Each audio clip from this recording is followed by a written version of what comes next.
Well, greetings and salutations, everybody. Welcome to this new installment of Open Mic, the show where the mic is open. The floor, as they would say, is yours. What do you guys want to talk about? That is what we are here to discuss today. I'm, of course, your host, John Campea. Good to have you guys here joining me for this installment of Open Mic. I'm glad you guys are having some free time to hang out here, and I hope you guys are having a great weekend. I know I've had a great weekend. No pun intended, but last night, me and Ann went to go see good Canadian kid, The Weeknd, perform at SoFi Stadium. That was a great concert, but it was also the loudest concert. I've been to a lot of concerts. That was the loudest concert I've ever been to in my life, and I still can't completely hear out of this ear. It's getting a little bit better as the day progresses.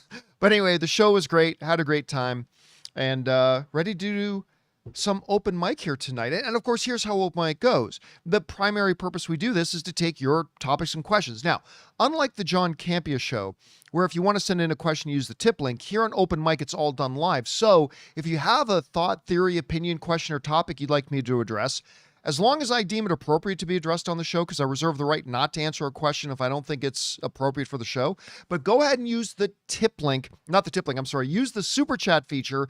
And that means, of course, if you got to be watching this show live, if you're watching this open mic a little bit later in the day, you unfortunately can't send in a question for this show because it's already happened, but go ahead and use the super chat feature and send it on in. All right, guys, big hello to everybody in the live chat. Good to have all you guys here. And, I want to start off by talking about this. Superman is now like a little over a week away. Think about that, man. What is it? July 8th is the first public screenings of it. The big Amazon advanced fan screenings where tens of thousands of fans are going to get to go see it. I can't believe it. It's like just a little over a week away, 8-9 days away. Can't believe it. So I thought we would take a few minutes here to talk about all the reasons why you should absolutely believe and trust that this movie is going to be awesome. But also throw out a few reasons why you could legitimately be a little bit worried about how good or not good the movie is going to be. Because, you know, this past week we talked a bunch about the film. I've talked to a number of people now who have seen Superman, both pundits and studio people alike, and a whole bunch of them, almost all of them, loved it. I talked to one person who thought it was all right, and I talked to one person who completely hated it, and about a number of others who totally loved it. So, you know, I haven't seen the movie myself. I trust the movie's going to be really good, but I also think that it's going to take a. By the way, I got to bring this up because I got to point this out. Sharul wrote, "Remember when the studio mandate James Gunn to cut Superman? I think that's why the movie is not so good." Listen to me, Sharul and everybody else. James Gunn is the studio. DC is its own studio. James Gunn does not report to Pam Abdi. He does not report to DeLuca. He does not report to Warner Brothers. DC is its own studio. Much like, say, Kevin Feige does not report to Kathleen Kennedy. Kathleen Kennedy is the head of a different studio. She's the head of Lucasfilm for some reason, whereas Kevin Feige is the head of another studio. DC does not report to Warner Brothers, the studio Warner Brothers. So anytime you see anybody saying the studio told James Gunn, James Gunn is the studio. He is the co-CEO of DC Studios. The only person he answers to, the one person that he reports to, is the chair of Warner Brothers Discovery, which is not the studio, but the overall parent company. And he doesn't give them any input on what they have to do with their movies. He reports to David Zaslav, But David Zaslav isn't going to tell Abdi and DeLuca, make Joker 10 minutes shorter, or James Gunn, make this. No, it's just ridiculous. So if you ever guys see anybody saying the studio mandated James Gunn to cut Superman, James Gunn is the studio. He's the boss. He is the CEO. There is nobody who he answers to when it comes to creatively how they make their movies. Period. End of sentence. So anybody, it's like this. It's like, what's a good way to say this? Oh yeah, it's like saying the company mandated John Campea to make the John Campea show 1 hour. I am the company. I'm the boss. It's my show. There's nobody on planet Earth, other than maybe Anne, there is nobody on planet Earth who can tell me how short or long to make the John Campea show. Other than me. So much like that. And by the way, that's a double-edged sword for James Gunn, right? It's a double-edged sword. Because that means like, oh yeah, nobody can tell him to make the movie shorter because he is the studio. The studio can't tell him what to do. He is the studio. He's the CEO. But the other side of that for James Gunn, of course, means if it goes terribly wrong, he ain't got nobody to blame. If this movie goes terribly wrong, James Gunn got nobody to blame. Like everybody always wants to blame somebody else. Spider-Man 3 with emo Peter Parker back in the Sam Raimi one days. Well, everybody, what do? Well, they blame the studio. Oh, it was the studio's fault because the studio made Sam Raimi put Venom in the movies. Well, why didn't Sam Raimi then just make a good movie with Venom in it? And anyways, and by the way, I love Sam Raimi, but like you could blame somebody else. You could, and everybody does. Everybody always blames the studio. Studio's fault. See, James Gunn can't do that. Peter Safran can't do that. James Gunn and Peter Safran are the studio. So they're going to have nobody to blame. So it's a double-edged sword. On the good side, nobody can tell them what to do. On the bad side, they got nobody to blame if things go wrong, right? So it kind of goes that way. Anyway, so with all that, I thought we would take some time here before we get to our live questions, addressing what I believe to be the 5 key reasons and philosophical reasons we should expect and believe that this movie is going to be awesome, but also 5 precautionary things that it could lead it to not being great. So let's get things started on the positive side, shall we? Let's talk about the 5 reasons why I think we should believe that Superman will be awesome, okay? And we were just talking about him, so let's go back to talking about him. The number one thing here is James Gunn. He is a comic book expert, he is the head of the studio, and he has a proven track record. One of the things that I remember the great King of the Sweaties, John Schnepp, one of the reasons he loved James Gunn so much is because, as he told me and he told Robert, he believed that there was no other filmmaker in Hollywood who understood the comics, not specifically Superman, but in general. He believed there was simply no other filmmaker in the business who understood the comics and comic books as well as James Gunn did.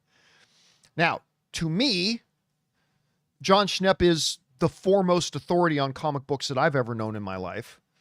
And what would have been great? What would have been great? I would have loved to have seen John Schnepp do a collab YouTube channel with Rob from Comics Explained. I think that would have been a dynamic thing. Anyway, that's a side note. But, the great Schnepp, he once told me, Rob, like he felt like there was simply no other filmmaker that understood comics as much as James Gunn did. And for that to come from John Schnepp is a seriously big thing. So I think that's the thing. Now, the other thing is that, again, he is the head of the studio, right? James Gunn is the head of the studio, which means whatever his creative vision is, that he doesn't have to fight somebody to get it to happen. He doesn't have to go and grovel in some corporate executive room. He doesn't have to go and plead a case to some suit-wearing executive. He is the studio. And so James Gunn is truly going to be able to just fulfill whatever his creative vision is.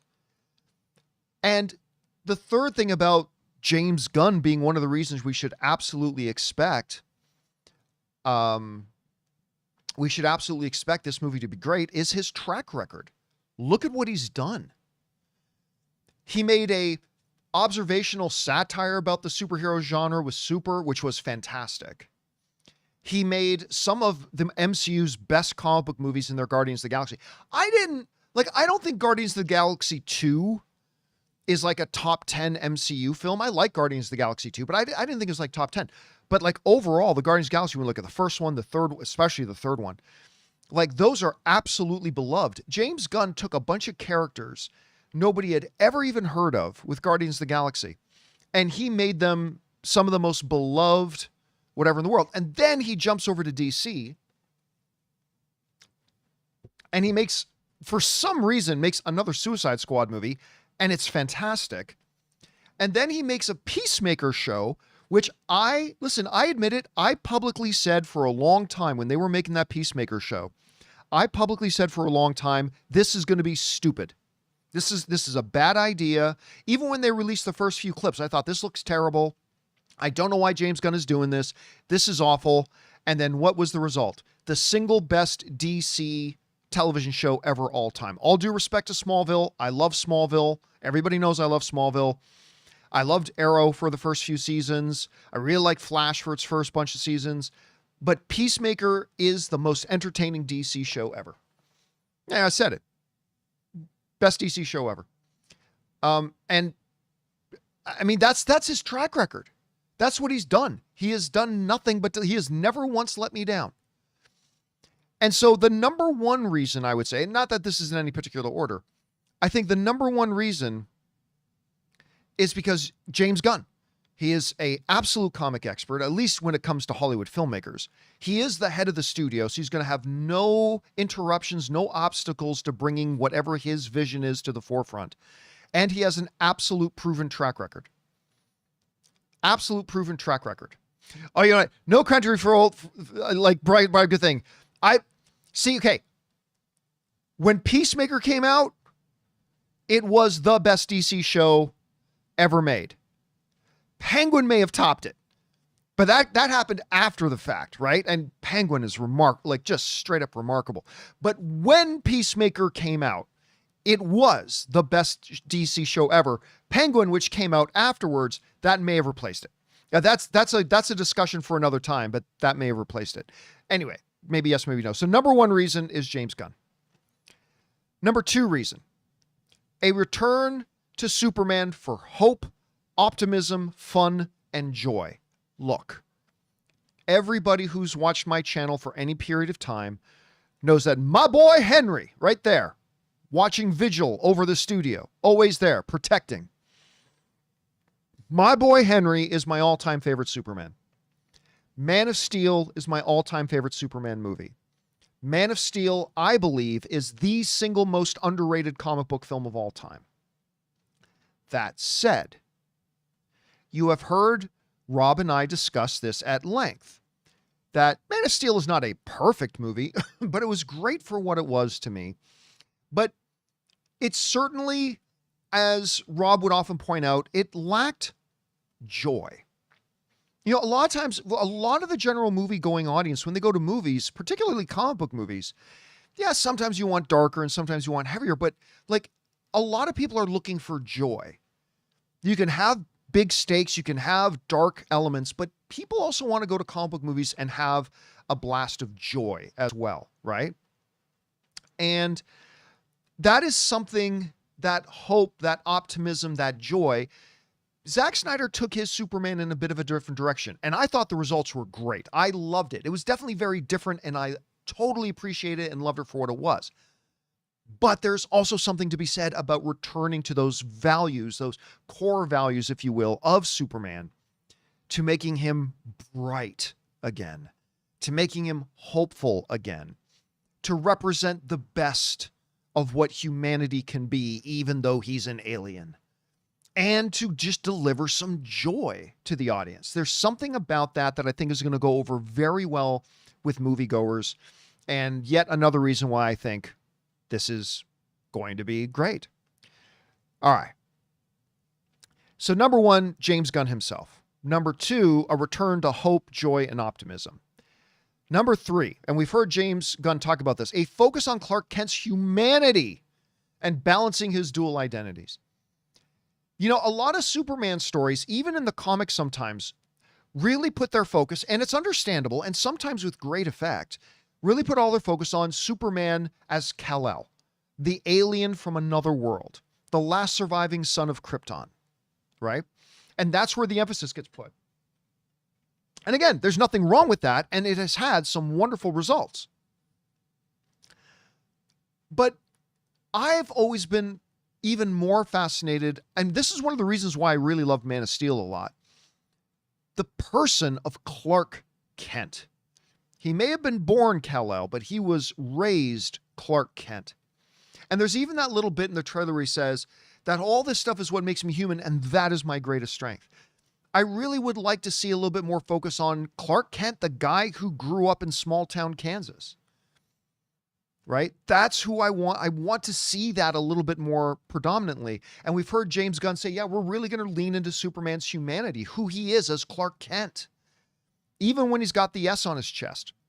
And I think that's great. And I'm really looking forward to that. And I think it's going to be wonderful. All right.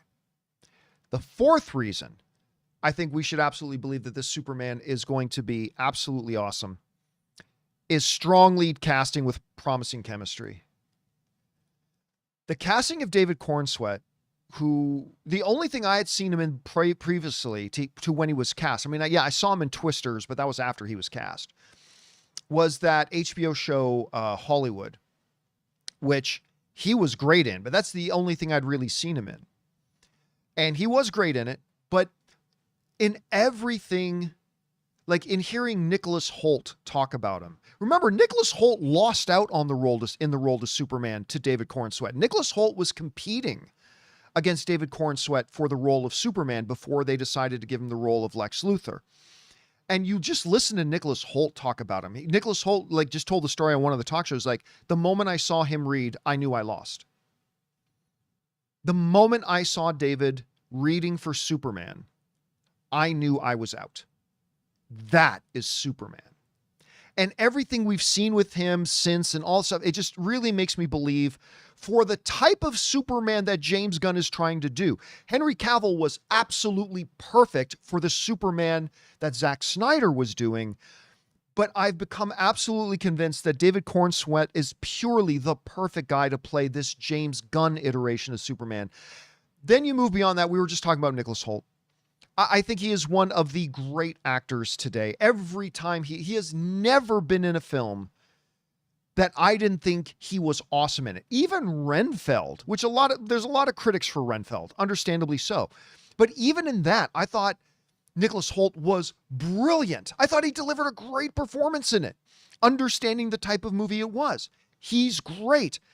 And then maybe the most perfect casting they did was, forgive me if I'm mispronouncing your name. Some people say I mispronounced your name. If I do, I apologize. But Rachel Brosnahan, the marvelous Mrs. Maisel, the multi-Emmy Award winning, Golden Globe winning, all this kind of actress, Rachel Brosnahan, who was just, when the first time I watched The Marvelous Mrs. Maisel, Anne made me sit down and watch it. I didn't have a lot of interest in it, to be honest with you, because it just didn't look like it was a show for me, whatever. But then when Anne made me sit down and watch it with her for the first time, this is obviously years ago now, I was floored. And the major strength, that show doesn't work if it wasn't for her. If it wasn't for her performance. And that's why she won all the awards. She was fantastic in it. She's absolutely, listen, Amy Adams is one of the great actresses of our generation. There's no getting around that. She just plain is, period, end stop. She's one of the greatest actresses of our generation. But I never saw Lois Lane in her. You know what I mean? It's one of those examples where you can have a magnificent actress who maybe just wasn't the best fit for the role. And my one criticism of Man of Steel was, while the character of Lois was really great, I never really felt a chemistry between, Henry's Clark and Amy's Lois. Rachel is Lois Lane. Everything I've seen, It just screams Lois Lane. And even from the little we've seen on screen so far, James Gunn nailed the perfect match for chemistry for Clark and Lois with David and Rachel. And I think the like who they got as Guy Gardner. I mean, come on. Who they got as Hawk Girl, who they got as Mr. Terrific. I mean, the casting in this has just been amazing. And so that is another one of the reasons why I really love and I believe that this movie is going to be great. The fifth reason, it's a fresh start for the DCU with a clear vision. Listen, in the old DCEU that is now gone, thankfully, I liked every single movie in it except two. You guys know this, right? I did not like Wonder Woman 84, and I did not like Birds of Prey and the Fabulous Emancipation of Harley Quinn. I did not like those two movies. Other than those two, I liked all the rest of them, especially, obviously, Man of Steel, Batman vs. Superman, Justice League, both the theatrical and the HBO version. Yes, I like the theatrical version. Fuck you that's fine. If you don't, that's fine. Fuck you if you think there's some problem that I did. I did. And if you didn't, that's cool. But I did. I like the HBO version even more, but I even like the theatrical version.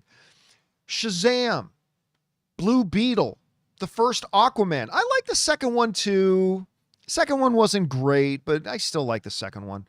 I like the DCEU. I did. But one of the big problems with the DCEU was that there was no clear vision for it. There really wasn't any clear vision for it.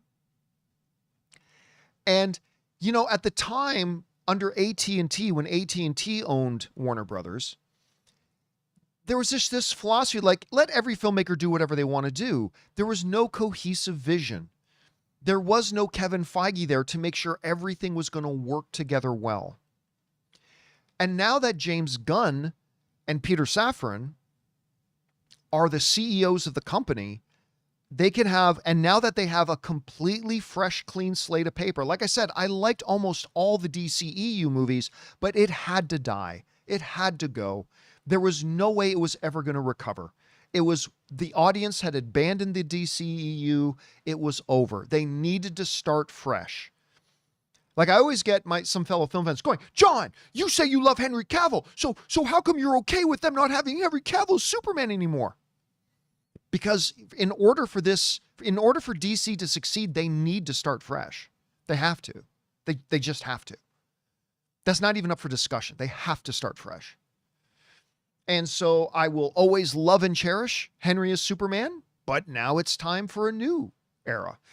And the fact that they get to start with that clean slate, the fact that they get to start with a clear vision, that is without any baggage, without being beholden to anything that happened before, with just having nothing but fresh ideas and a blank piece of paper.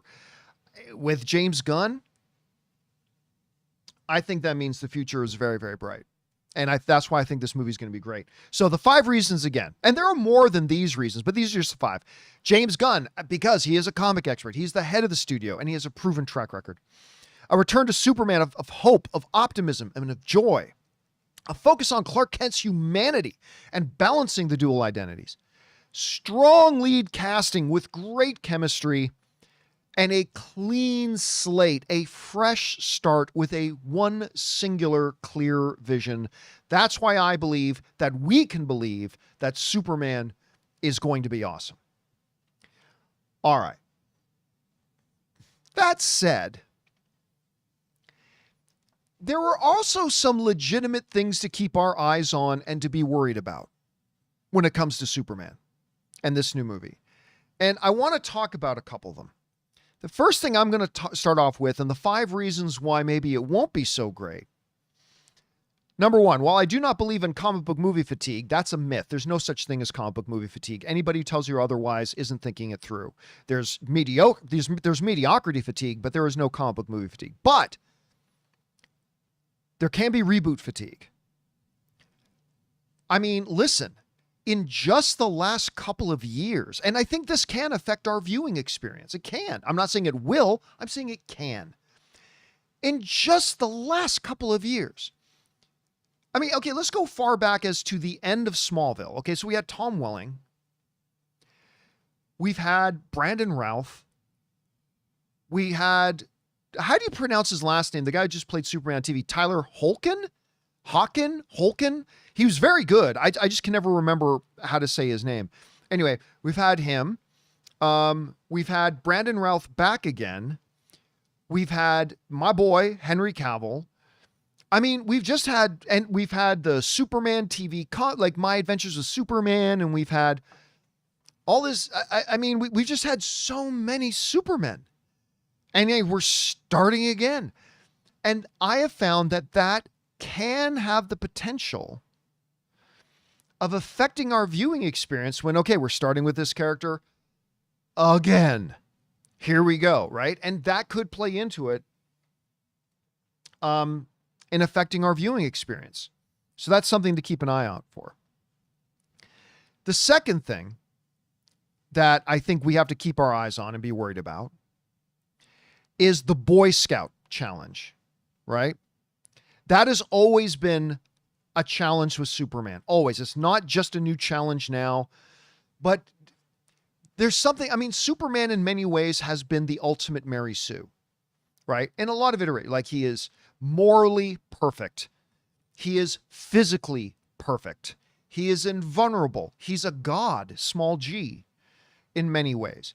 And that's always presented a challenge for a lot of people about how can you tell an interesting story around a guy who will always do the right thing no matter what and cannot possibly lose, right? That's always been one of the challenges with telling a Superman story, and it's not going to be any different for James Gunn.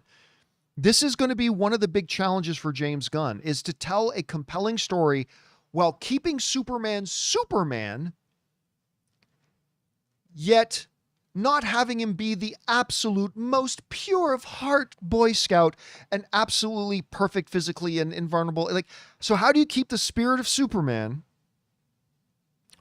while also not having him be the perfect Boy Scout at the same time?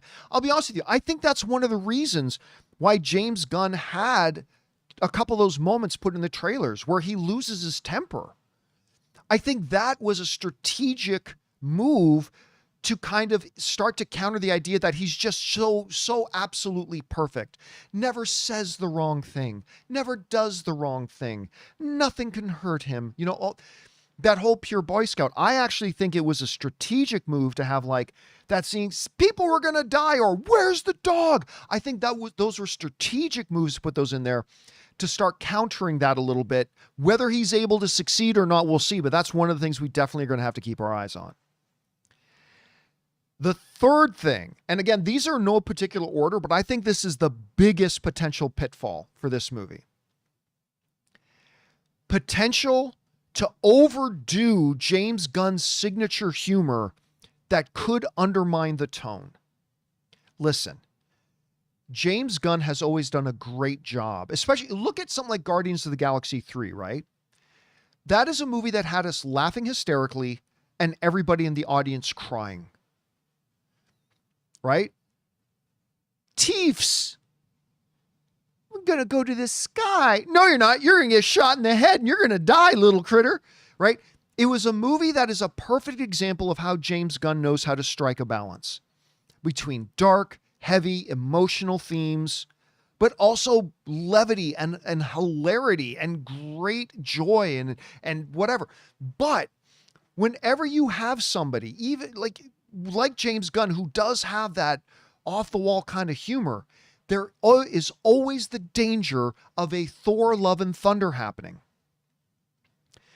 Taika Waititi did a brilliant job in Thor Ragnarok balancing out his off-the-wall humor with heavy, dark, big stakes, serious stuff. And it balanced great, and Thor Ragnarok became one of the best movies that Marvel's made.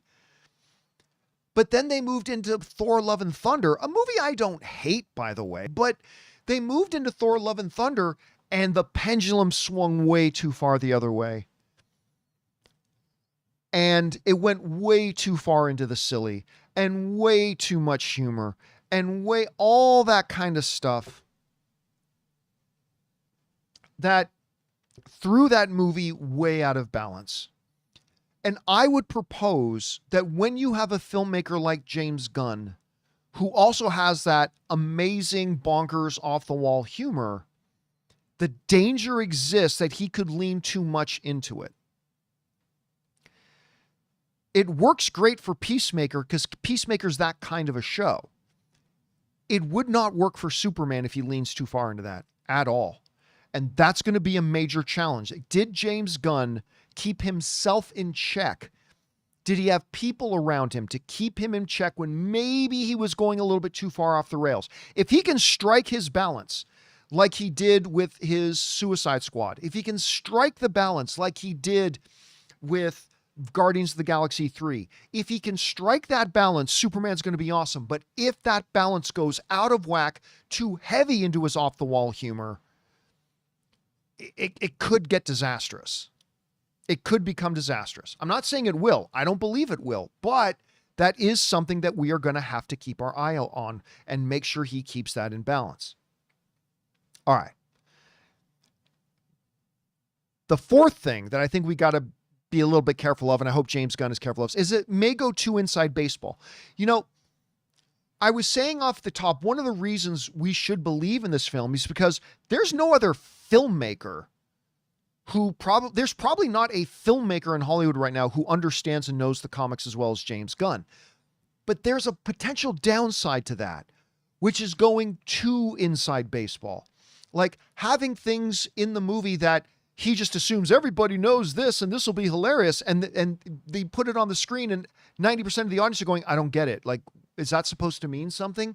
You know what I'm saying? We've all seen it. We've all seen that happen before in different types of movies. But the danger of having somebody who is such a lifelong fan of comics is that there is a danger that they go too inside baseball. He didn't do it much with Guardians of the Galaxy, and he certainly didn't do it much with Peacemaker, and that's good. But now he's CEO. He's got this whole playground to himself. And there is a danger, you know, however unlikely, that he may lean too much into that and think, oh, this is awesome because he knows this one issue of the Superman comic from 32 years ago. But meanwhile, everybody else in the audience is going, what? And that is going to have to be something that James Gunn is going to have to be careful of. And we're going to have to keep our eye on. And because if it goes too inside baseball, some moments that maybe could have been really powerful end up falling flat because the audience doesn't get it. So we'll have to keep an eye on that. All right. The last thing is if the movie tries to do too much. Listen, all these ridiculous people out there going, Superman movie has too many characters. What do you, have you ever watched a movie? Do you know how many characters are in just about every movie you watch? Almost every movie you watch, except for ones that take place in one location or have just a tiny little cast. 80% of movies have like a dozen, 24 characters. The only difference between this Superman movie or them is that you happen to recognize the name of some of the characters. There's too many characters in this movie. Dude, 40-Year-Old Virgin has like 20 characters in it. It's just that you recognize the name of some of the characters in Superman. Superman does not have too many characters. But if James Gunn, who loves these characters, like, okay, we have a hot girl. Let me use 40-Year-Old Virgin as an example again, okay? Help me out in the live chat, guy. Why am I freezing on Judd Apatow's wife's name? She was the one in 40-Year-Old Virgin. Get some fucking French toast. One of the greatest moments in any comedy in the history of movies, by the way. What's Judd Apatow's wife's name again? If you guys remember it. Leslie Mann. Thank you. Jonathan Garcia was the first one to get it in there. Leslie Mann. So here's a great example, right? Leslie Mann is this incredible, memorable character in the movie. Again, let's get some fucking French toast is like one of the great, that fucker came out of nowhere. It's one of the greatest comedy scenes ever. Anyway, So she's in it. She's got a role in it. But you know what Judd Apatow didn't do? They didn't go far into her backstory. We didn't need to know what brought Leslie Mann's character to that bachelorette party in that bar where Steve Carell was. We didn't need to know about her childhood. We needed her for the role she had to play in the movie. So we meet her at the bachelorette party. Steve Carell picks her up and hilarity ensues. But they didn't need to go beyond that. We've got Guy Gardner, Hot Girl, Mr. Terrific. And that's all great. They're just characters in a movie. James Gunn loves these characters, but James Gunn must resist the urge to do too much in this movie. Like, oh, we got to have a whole section of this movie dedicated to Hot Girl's background. Like a 1 minute flashback or something is fine. Whatever. But oh, we need to really get into the Mr. Terrific character. No. No, we don't. Maybe at some point we do, but in this movie, they're supporting characters. Let them just be supporting characters. Now, with Suicide Squad, James Gunn did decide to go more into the backstory of Polka Dot Man. He did decide to go into the backstory. I mean, I thought it was one of the most emotionally powerful things in Suicide Squad when he went into the backstory of Ratcatcher 2 and the tragedy with her father and all that kind of stuff. But I mean, you got to limit that in a movie like Superman, right? Quick reference background to Guy Gardner. Quick reference background. That's fine. But James Gunn is going to have the temptation to try to do too much. Let's give a big, deep story in Hawk Girl. Let's set up the whole DC universe right now. Let's talk about the role Batman plays in this universe. Let's already start to bring in some hints about Darkseid coming in 8 years from now. Like, there's going to be a temptation to do too much. James Gunn needs to just focus on this movie. Don't worry. I mean, he's the CEO. He's got to worry about the whole cinematic universe. But as the director, James Gunn, he's got to not worry about the cinematic universe. Focus on making this the best movie it can be. Focus on Superman, on Lois, and on Lex. And then use your supporting characters just like that, as supporting characters, as Leslie Mann was in The 40-Year-Old Virgin. Have them play their roles, have them say their lines, have them execute the things they need to do in the movie, but keep a laser focus on Superman, on Lex, and on Lois. And maybe a bit of Crypto. But that's going to be a challenge for James Gunn not to try to do too much. Because if he does that, it can go off the rails. So again, I would say that the 5 reasons this movie could not work out is if our viewing experience is just hammered by maybe a reboot fatigue, if James Gunn doesn't properly navigate the problem that all Superman stories have, which is the overly Boy Scout aspect of it, of him being too perfect, the potential to overdo James Gunn's humor. Again, he's always done a good job balancing it, but if he lets it get out of balance, this movie can go off the rails really fast. That because James Gunn is such a comic book guy that he may go too inside baseball, which could alienate a lot of the audience. And if he tries to do too much just in this first movie. Focus on what's important. If he goes way beyond that, it could lose the audience. So those guys are, to me, the 5 reasons that we should absolutely feel confident that Superman is going to be completely awesome, but also 5 reasons why maybe it could go off the rails, and we got to keep our eyes on it, and hopefully James Gunn has as well. So I don't know, whatever you think about all that, guys, feel free to jump down to the comment section below and leave me your thoughts. All right, guys, with all that down now, let's get on to the actual reason we're here. And the actual reason we're here is to not listen to me, but is to take your live comments and questions. So I'm going to line up our comments and questions right now. Give me one moment here. Almost there. Okay.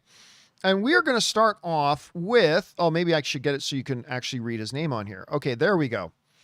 Jesus Bolanos writes, AHH, I have no idea what that is. Season 4 of The Bear. Or is it season 4 of The Bear, whatever. Dropped all at once. Lame. Yeah, that is lame. Binged while getting tattooed, though.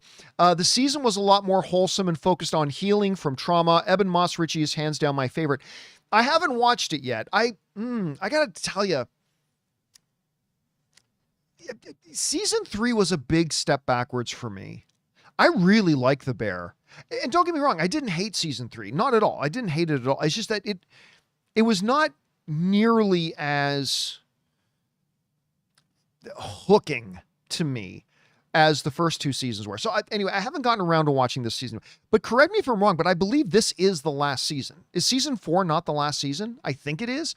Anyway, if it is, and if it was the last season, and if this is the last season, it makes sense to me that they would focus more on the healing, on bringing things to completion, all that kind of stuff. So I am, like Ann and I have already said, we're going to sit down and watch it. Probably in a week or 2, we're going to sit down and watch it. So I'm looking forward to seeing how they kind of wrap the whole thing up. All right. Thanks for that, Jesus. All right. Next up, we've got Wayne writes, "Hey, John, was curious why do you have the no press screening rule even for films you want to see early, like Superman? I don't think the majority of us viewers will have an issue. All love either way." All right. Thanks a lot for asking that. So I've kind of explained it before, but never in a full big picture way. Okay. So you guys know, if you watch the John Campea show, you know, every once in a while I'll bring up these invitations that I get. I'll show you the invitation I get. Come to a press event of this, come see an early screening of this, blah, blah, blah. But I don't go to any of them. I do not go. Now, it used to be back when I was at AMC and I used to run things at Collider. And even for the first little while when I was just doing the John Campea show, I got invited to everything and I went to everything, you know. But even at AMC, we used to do red carpets. And after a while, I got sick of red carpets. So we stopped doing red carpets. But we'd go do press junkets and interview the stars, or we'd go to early press screenings and all that kind of stuff. A couple of years ago, I made the decision that I wasn't going to do those anymore. No press events, no early press screenings, no interviews. If there's an actor I know who wants to get in touch with me and talk to me about something, then maybe I'll do it. I'll give you an example of that. Who was it? I'm trying to bring it up now because I know. Come on now. Who was it? It wasn't him. It wasn't him. Wasn't him. Wasn't him. Wasn't him. I'm freezing on the name of the guy who did it. Anyway, I'll look it up. Anyway, I don't do celebrity interviews anymore. I don't do any of that kind of stuff. And there are 3 main reasons. 3 main reasons why I decided to not do press events, press screenings, press stuff anymore. The first reason was just a matter of practicality. Ann and I moved out of Burbank, California, out to Riverside, California. It's about 45 minutes to an hour east of Los Angeles. And because her family lives out here, it's much cheaper to live here, and we love it out here. But I started realizing it was always a pain in the ass to get around Los Angeles. Even when I lived in LA, in Burbank, it was a pain in the ass to get to these press events. Like Beverly Hills was only like 10 miles away, but it would take like an hour to get there because of LA traffic and all that kind of stuff.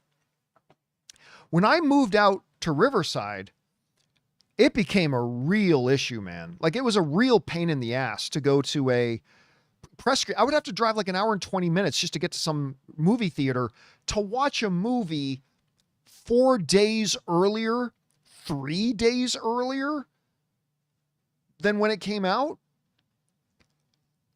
And I got so tired of going to press junkets because you spend all day.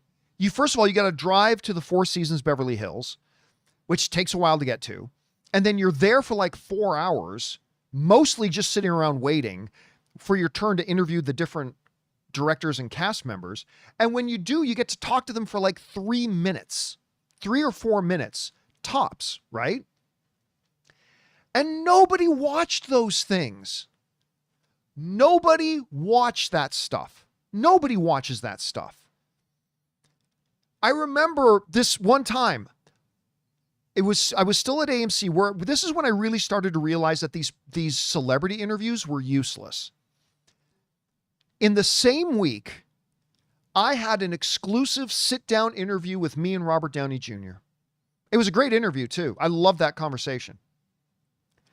And in that same week, I put up this little throwaway editorial video about my 3 favorite snacks at the movie theater. The Robert Downey Jr. interview got less than 1,000 views. Robert Downey Jr. got less than 1,000 views. My thing about what food I like to eat at the movie theater that week got like 35, 40,000 views. It was in that moment that I really started to realize that there's no point in doing these press junket interviews. These press junket interviews are way more for the studio and the movie than they are for us. By the way, the reason I'm highlighting Mario's thing, Scott Adkins for Deathstroke. Remember I was saying, like, I won't do celebrity interviews unless somebody I know reaches out to me and say, hey, can we do an interview for something? Like Scott Adkins reached out to me. You guys remember this? It was about a year or so ago, maybe a year and a half ago. Scott Adkins got in touch with me because he had that new movie, I think it was called The Hitman's Holiday. And he said, hey, can we do an interview for this? I'm just trying to get awareness about this movie out. I said, hell yeah. So I had Scott on the show, but that's the only time I'll do these interviews, is if they specifically ask if they can do them with me. Anyway. So anyway, with red carpets being useless, with press junkets being useless, and with having to drive like 3 hours round trip so I can see a movie 2, 3, or 4 days early, the first reason, it's not in any order, but the first reason that I stopped doing any press stuff is just because it was inconvenient. That was reason number 1. It was just inconvenient. Period. There was nothing to it. Like, what's the point in going to do press junket interviews if nobody watches them? And it's just, you only get 3 or 4 minutes with the actors and you can't actually get into a real legit conversation. What's the point? And I found out that when I do an out of theater reaction on opening day, I get just as many views on those as when I did out of the theater reactions when I saw a press screening 3 days earlier. If I'm going to get the exact same amount of views, why would I bother driving 2.5 hours round trip so I can go and watch the movie a few days earlier? It was just inconvenient. So yeah, the first reason about why I stopped doing all press stuff is simply because it was inconvenient. The second of the 3 reasons I stopped doing press stuff, I've already kind of alluded to. They don't do anything for me. Guys, I have sat down with Quentin Tarantino. I have sat down with Leonardo DiCaprio. I have sat down with Robert Downey Jr. I have sat down with Helen Mirren. I have sat down with Nicole Kidman. I have sat down with Denzel Washington. I've sat down with everybody. It doesn't mean anything. It doesn't mean anything. And it doesn't do anything for me. It doesn't do anything for the channel. It literally doesn't do anything. I don't get any benefit at all from going to do press interviews, and I get no benefit at all from going to see these early screenings because I get just as many views when I talk about them coming out of the theater on opening day. So those are the first 2 reasons. Reason number 1, way too inconvenient now, especially that I live in Riverside. Reason number 2, I don't get anything out of it. Nobody watches celebrity interviews, and I don't get any more views on my reviews if I post them on opening day or if I post them 2 or 3 days before opening day. 0 benefit. So that's 2 of the reasons. The third reason is, this is really a side issue. It's a side reason, but it's one I've come to value, which is this. Whenever I say that I like a movie, no matter what movie it is, I guarantee you I'll put $1 million on it. At some point, some, nutless mouth breather is going to jump into my comments and go, "You're just saying that so you can have access." That's the word. Access. Access. It's like the Holy Grail. Everybody thinks access. Ooh, access is this big valuable thing. It's like the gem of the Nile. Everybody's looking to get access because access is such an important thing. And sure enough, so if I say I like a movie, inevitably 20 chugnuts will jump in and go, "Oh, you're just saying that because you don't want to lose your access." And by the way, I've just laid out for you why access is useless. Access doesn't mean anything. You may think it means something, but it doesn't. Access never got me anything. Access doesn't do anything for me. Access is valueless and useless in my line of work. Pointless. But still, sure enough, somebody would, every time, even now today, when I haven't gone to a single press event in almost 2 years, maybe it's been more than 2 years now. Anyway, as soon as I say I like something, doesn't matter what it is, you're afraid to say you don't like it because access. So, granted, even if it wasn't for this third reason, I probably would have stopped going to all press stuff just for reason number 1 and reason number 2. But the added benefit of reason number 3 is when some chud sniffer comes around and goes, "You don't want access." It's like, dude, I have no access. I've turned off all my access. I accept no invitations. I go to nothing. I did make one exception for Ballerina because I did not go as press. A Lionsgate executive that I know personally invited me as a guest, not as press. I didn't get a press badge. I didn't go get in the press section. I was personally invited as a guest, which very rarely happens to any of the press people. And so because of that, I decided to go. But other than that, I don't do anything. And I kind of like being able to confidently say, no, I have no danger of losing access because I don't accept any access. I turn down every press screening invite. I turn down every interview request. Again, unless it comes from the actor themselves. Like if a PR person writes me, I say no. If a studio writes me, I say no. Or I don't say no, I just don't respond. If an actor writes to me, like again, in the example of Scott Adkins, who is awesome, by the way, then I'll say yes. But other than that, I don't do it. So whenever you get these guys saying, "Don't you jump with your access," I've turned off all my access. I've turned it all off. It means nothing to me. So no, I can confidently say I like a movie and I can confidently say I hate a movie without any worry about access because I don't accept any access. I don't have it. And by the way, I just want to throw this out there too. In case you're thinking about now all these other, listen, I have never once, with all the movies I've hated, I have never once, back when I was with AMC, when I was running things at Collider, whatever it was, the movie blog, early days of the John Campea show, never once, ever did I hate a movie and then have the studio get in touch with me and go, "Well, if you're not going to say good things about our movie, maybe we don't invite you to things." Never happened. Not once. I could crap all over a movie, and then the next week they're sending me my invitation to the next thing they're doing. Listen, I'm not saying it's never happened in history to anybody, but I can only speak for myself and everybody that I know. Never once Never once, even back when I did accept access, never once did I or anybody I know ever have a movie studio stop inviting you to things because you hated one of their movies.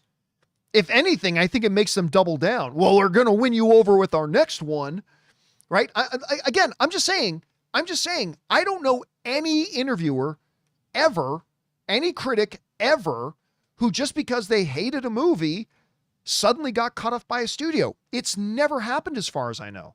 I mean, maybe it has happened that I'm not familiar with, but as far as I know, it's never happened either way. So, why do I refuse to go to all press stuff? Number one, because it's horribly inconvenient. Number two, even if I did go, I don't get anything out of it. And number three, I kind of like as an aside thing to be able to say when people go, you just say you like it for access. Is your life so pathetic that you only feel like you have meaning if you go and get to sit down in a room with Chris Evans? And by the way, I've sat down with Chris Evans a number of times. That dude's awesome. But do you see your life only, do you think life only has meaning if you get to sit down for like 3 minutes with Chris Evans for a second and then leave? And you think that's somehow, ooh, I'm going to do that. It's pointless. It's useless. So yeah, again, the three, it's inconvenient. It gives me nothing. And I like being able to say I'm in no risk of losing access because I already turned down all access. So anyway, that was a really long answer, guys. I'm sorry. I probably went on that too long, but those are the reasons that I don't go to any of that stuff. All right, let's keep going here now. Thanks for that, Wayne. Next up, Orange Hand writes, could the Jedi and Sith be considered cults? I don't think, like cults, I mean, it depends on the semantics of it. Cults are generally speaking niche things, right? Whereas the Jedi is the galactic wide, the governors of peace and justice in the galaxy. The Sith were literally an empire. They were, so I don't know if in the world of Star Wars you can consider them cults. I don't think you can. They're too big even in that universe to be considered cults, I believe. All right, next up, we got Robert who writes, I think Ultraman is Lex's first attempt at cloning Clark. I believe that too. I mean, I don't know that, but that's what my guess is right now. I think Ultraman is Lex's first attempt at doing Clark, and that's going to be a long-term hint at Superboy. I don't think that. With Lex thinking his DNA is the missing key, I'm probably wrong, but that's my long-term game theory. Here's the thing. And by the way, yes, we are actually live right now. So, if, and this is a big if Ultraman is indeed a Lex Luthor attempt at cloning Superman, then do you do the whole story again of the whole cloning super? If you're already doing it in this movie, do you just do it again later on with Superboy? I don't know that you do. And by the way, I could be wrong. Ultraman may be from another dimension. Ultraman may be something completely different.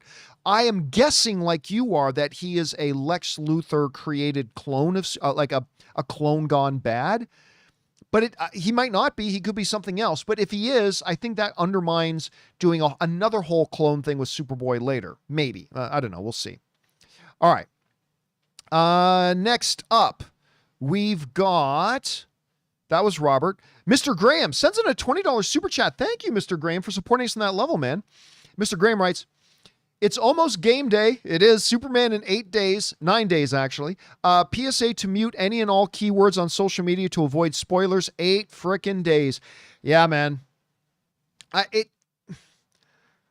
still feel like it was yesterday that when the news broke and we talked about on the show, James Gunn is now the head of DC.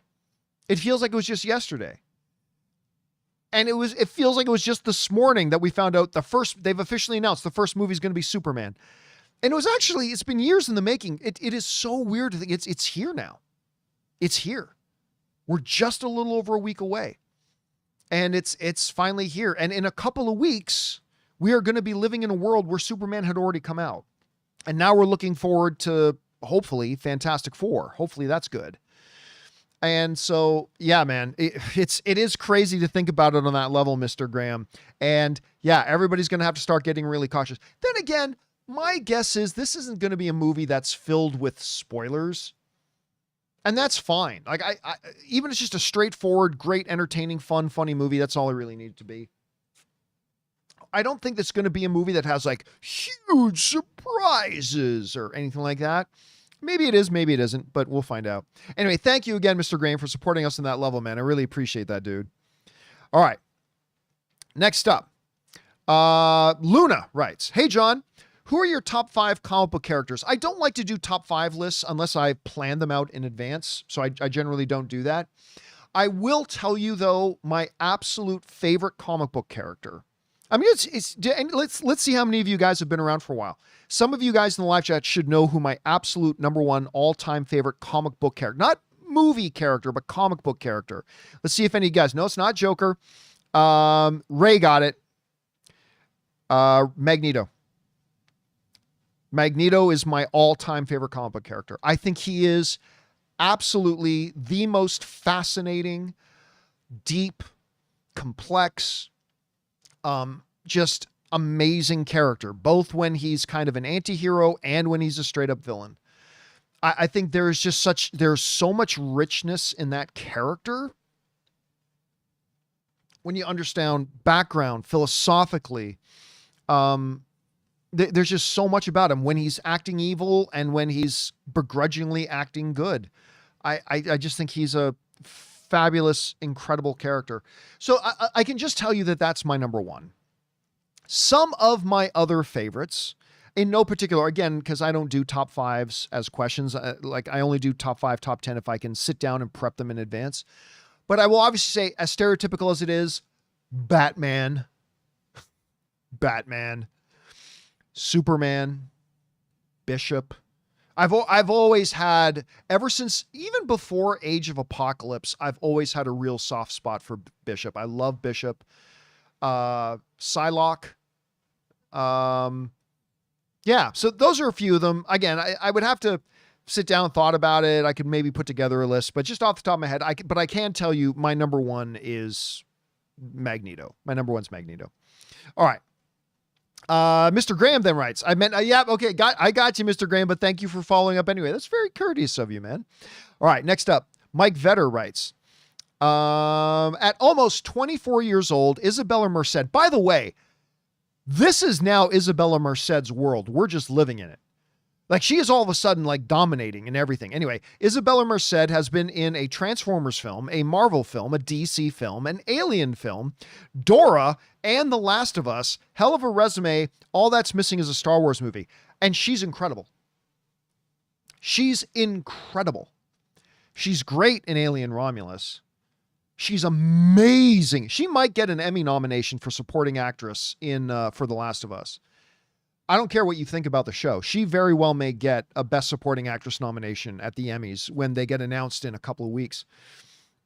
I wouldn't be surprised at all if she gets a nomination for that.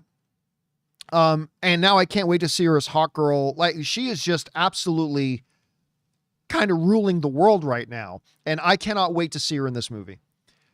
I already thought she was absolutely hilarious in the Peacemaker trailer. She starts talking about her butt and everything. I think she's going to be great in this. I cannot wait. And yeah, man, it's her world right now. We're just kind of living in it. All right. Chris S. writes, if Superman kills the kaiju or Ultras, you probably meant Ultraman, do you think the film would be criticized like the Zod neck snap? I can already hear the X-Mob. Probably, even though they shouldn't. Look, here's the reality, guys. This is the reality. Do you know why the crime manslaughter basically exists? I'm super oversimplifying it, but basically it's like you killed them because of something you chose to do. You may not have intended for them to die. That's when it's manslaughter, right? Like, you didn't mean to kill them, but your actions and your choices and what you did to them killed them. That's manslaughter versus murder. Here's the reality. Whenever you punch somebody in the head, you could kill them. Like, somebody, you hit them and you didn't intend for it, but they fall down, crack their head. This happens with Batman all the time. The Batman no killing rule in the comics is the most bullshit thing ever. Not that Batman should want to kill people, but they cop out all the time. Batman does things to people in the comic books that in the real world, 9 out of 10 kills them. 9 times out of 10 would actually kill them in the real world. But the writers just write it that it doesn't kill them. Oh, he does these things. Well, he'll throw them through 3 stories of broken floors onto concrete floors, and he'll just go, he has 7 broken ribs and a ruptured spleen and a dislocated shoulder, but he'll live. When in the reality is, if a guy threw another guy through 3 stories and broken through floors and down on concrete, 9 times out of 10, they die. Whenever Superman punches somebody, they could die. He may think he's holding back enough to not kill them, but something could happen and they could die. Again, it's just one of the most ridiculous things. And like Zack Snyder in Man of Steel, Superman was put in a position in that where it was either kill Zod or Zod was literally going to kill millions of people. There was no third option. There was no viable third option. So, with great heartbreak and personal pain, he made the decision to kill the only other Kryptonian left alive. He literally had no choice. And yet people still complain about it. So, yes, I think if he does kill the kaiju or if he kills somebody, whatever, I think you'll hear a lot of complaints. But I would all say it would depend on the context. Like if Superman just decided to go up and kill some dude on the street, that's one thing. Is Superman put into a position where he's got 2 options. One, the city is destroyed and all the millions of people living in it, or 2, I kill this one person. Well, then there's no choice to make. He has to kill that one person. You know, in Injustice Gods Among Us, Superman chose to kill the Joker, but he was not in that situation, right? Joker had already done the damage. Joker had done what he was going to do. Superman just killed Joker out of vengeance. And that's different. I don't want to see that. I don't think any of the fans want to see that. But if he's in a situation where it's either, hey, these 75 people die, these 75 men, women, and children die, or I kill this guy, and he's got no other alternative or option, then I'm okay with it. I'm okay with it. Anyway, that's just me. All right. Next up, Andy writes, we are now about to pass for the first half of 2025. I saw 38 movies that have come out so far, and 21 of them, 55%, are original films. Yeah, I mean, and that, again, that just goes back to a common thing I'm often talking about. You always say, man, all Hollywood is anymore is just sequels and reboots. No, they're not. No, they're not. The majority of films that come out are originals. They are. That's just a fact. That's not up for debate. That's not a discussion. That is a statistical fact. And more original films get made today than any other time in history. Partially because more films get made today than history, but still the fact remains. Sure, there are also more sequels being made and more relaunches. There are that too, absolutely. But whenever anybody who thinks it makes them look like they're smart, when really you're just showing you're ignorant of the facts, goes, Hollywood doesn't do anything but make remakes. No, actually, that's factually not true. Most movies that get made today are originals. It's just that we recognize sequels and we recognize reboots, so that gets most of our attention, and that's understandable. Nothing wrong with that, but that doesn't mean you ignore the statistical facts, which is the majority of films that get made today are original. All right. Next up, we've got Andy again who writes, Clark isn't just Superman, but also a super kind guy, because if someone takes my pet, I'm not throwing desks, I'm throwing hands. Yeah. Listen, I'll tell you what, that scene, for those of you who didn't see it, they released a scene online where like Lex Luthor sitting in his office and Superman bashes the door and comes in and goes, where's the dog? And I'm like when I realize, oh my God, Lex does something to the dog. Remember that? We just had that discussion about killing. Yeah, I take it all back. Kill that guy, Superman. Kill him. Kill him right now. Rip his head off. Do like you did in the comic books. Plunge your hand into the chest of Lex Luthor and like Indiana Jones in the Temple of Doom, Kalima, pull out his heart and show it to him and say, you want to tell me where the dog is now? Kill him. Yeah, I got very emotional. Kalima. I got really emotional when I saw Superman. Yes, absolutely. I love that. As a dude who loves his dog, you do not touch a man's dog. Do not touch a man's dog. All right. Anyway, next up, Andy again, 1 of 2. The two always at the top of fan castings for Batman in the DCU are Alan Ritchson and Jensen Ackles. If you had to choose only between these two actors for James Gunn's Batman, who would it be? Unlikely to happen, but give me Jensen so the internet can use the Dean Winchester "I'm Batman" gif. Here's the problem. Again, this is always the issue with fan casting.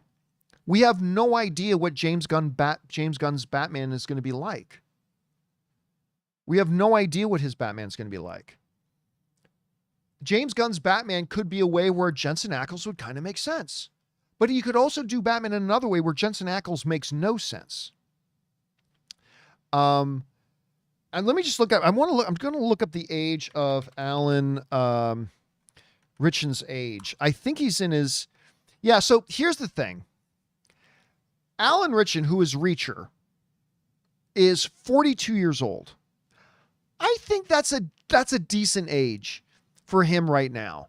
It's not ideal, but it's a decent age, especially since this Batman is already more seasoned. This Batman has already been Batman for a while. This Batman has a kid, because remember, they're doing the Brave and the Bold storyline, right? So he has a kid. So 42 isn't so bad. Jensen is turning 48 soon. And he's much smaller. Again, but we don't know what kind of Batman James Gunn is creating. If he's creating a Batman that is supposed to be like the peak epitome of physical perfection and physically intimidating and dominant and all that kind of stuff, then Alan's the better guy. If you want to go, like, don't focus so much on the physicality, but focus maybe more on the detective, focus more on the whatever, maybe Jensen can do it. But again, I think 42 is okay, pushing it a little bit, but I think you can do it. I think it might be a little late for Jensen to start playing Batman. I think at 47, 48 years old, I think it might be a little too late for him to start playing Batman. And again, I'm a supernatural guy. I love Jensen Ackles and I love him in The Boys. But again, it all depends on what kind of Batman James Gunn wants to go for. So unfortunately, that's the answer. All right. Next up, Patrick Hamilton writes, if F4 or Superman fails at the box office, even with good reviews, how do you think it will affect the future superhero movies, including Doomsday? 0. The only thing that will affect future superhero movies is if Superman is bad and if Fantastic Four is bad. That's the only thing that would affect future movies. It doesn't matter if a bunch of people go to see Superman or Fantastic Four or not. If the word gets out that these are very good movies, that will only encourage people to see future movies. If the word is bad, it will discourage the average moviegoer from going to future movies.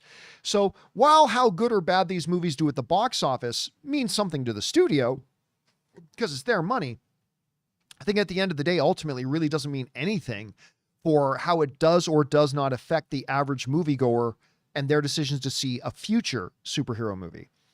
Because if they go to see Superman and they love it, we don't know that they will, but if they do, they are more likely to go to the next superhero movie and so on and so forth. So how the box office does has zero impact on what audience members' choices will be for future movies. It's really more about the quality. So, all right. Oh, by the way, guys, I need to turn off super chats. Give me a second. I have not been keeping my eye on it, and we have way too many super chats. So give me a second. I don't know how I'm going to get through all the super chats. Okay. So I need to turn off. Normally I give you guys a heads up and a warning that I'm turning off super chats, but I cannot even give you heads up or a warning of this. I just got to turn them off because you guys have sent in a lot. So give me a few moments here to get caught up and figure where we're at now. Okay, so that was Andy. Okay, we left off with Patrick Hamilton. All right. Next up, we go to Al, who writes, which Universal sequel did you dislike more, Megan 2 or Jurassic World Rebirth? Hopefully this streak won't apply to either Nobody 2 or Black Phone 2. Yeah, because I really loved Nobody and I really loved Black Phone. I'm going to say the one I disliked more was Megan 2. And again, I really liked the first Megan. I'm an unapologetic fan of the first Megan movie. I really like it. This one was terrible. Jurassic World Rebirth, it ended up being a disappointment, but it has moments that are really great. Like the scene with what I call the whale dinosaur in the boat scene was great. The scene of that whole sequence of the T-Rex and the raft in the water, amazing. There's some great action stuff that happens at the end of the film as well in the third act that is actually really, really good. Unfortunately, in 2.5 hours, you maybe get a grand total of 20 really great minutes, but there are at least 20 really great minutes. Megan did not have that, in my opinion. Megan didn't have anything. Had one funny joke. One funny joke. Yeasty vagina. That was it. One funny joke. Nothing else worked. And so, yeah, I'll take the new Jurassic World 10 times out of 10 over the new what's it called again? Megan. Yeah, that's what it is. All right. The Autonomous Penguin sends in a $20 super chat. Thank you, Autonomous Penguin. And Autonomous Penguin writes, I do think Avengers Doomsday will be a financially successful movie. However, with the string of mediocre Marvel movies and, in my opinion, subpar TV shows, could Doomsday be the lowest grossing of the Avengers movies? You know, we were just talking about that the other day on the show, because here's the reality. When Infinity War and Endgame came out, the Marvel Cinematic Universe was in a very different place, right? The Marvel Cinematic Universe was like bulletproof. It was, every movie that was coming out was a banger. Everybody, like every Marvel film coming out at that point was an absolute must-watch event movie. Everything, just like people were in love with the Marvel Cinematic Universe at that point. Everybody was so looking forward to those ones as the culmination of this big story moving up and blah, blah, blah. You have to remember that was the context. The context today is very different. The Marvel Cinematic Universe today is not in the same place that it was back when, like, even Age of Ultron came out, or, you know, Age of Ultron, which made like over $1.4 billion. Or let alone Infinity War Endgame. It's a very different world now. As such, regardless of how good Doomsday is, I don't think it's necessary. It's not impossible, but I don't think it's realistic to believe that that movie is going to make $2 billion. Again, that is the most exclusive club in the history of cinema. I think only 6 or 7 films have ever made $2 billion. But because it's just Marvel's in a different place now than it was when Infinity War came out. Marvel is in a different place right now than when Age of Ultron or Doomsday came out. Now, understand this, though. The lowest grossing Avengers movie ever is $1.4 billion. The aforementioned Avengers Age of Ultron. That is the lowest grossing of the 4 Avengers films. That would be the number 1 film at the box office this year. Just, I mean, at least so far. Just to put that in context. There are a number of years that could have been the number 1 film at the box office.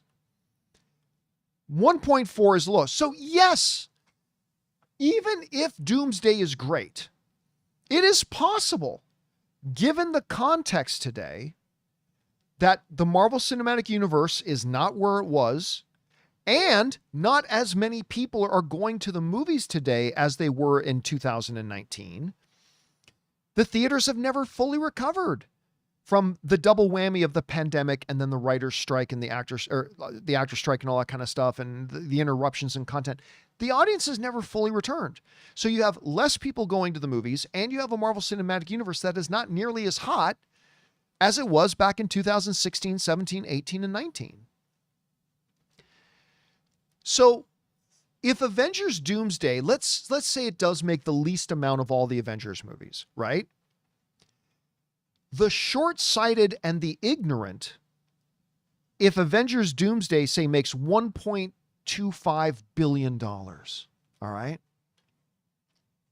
The short-sighted and the ignorant will look at that and go, oh, it's the lowest grossing, it's a failure, it's a flop, oh my God, it's a flop, it's the lowest grossing of all the Avengers movies.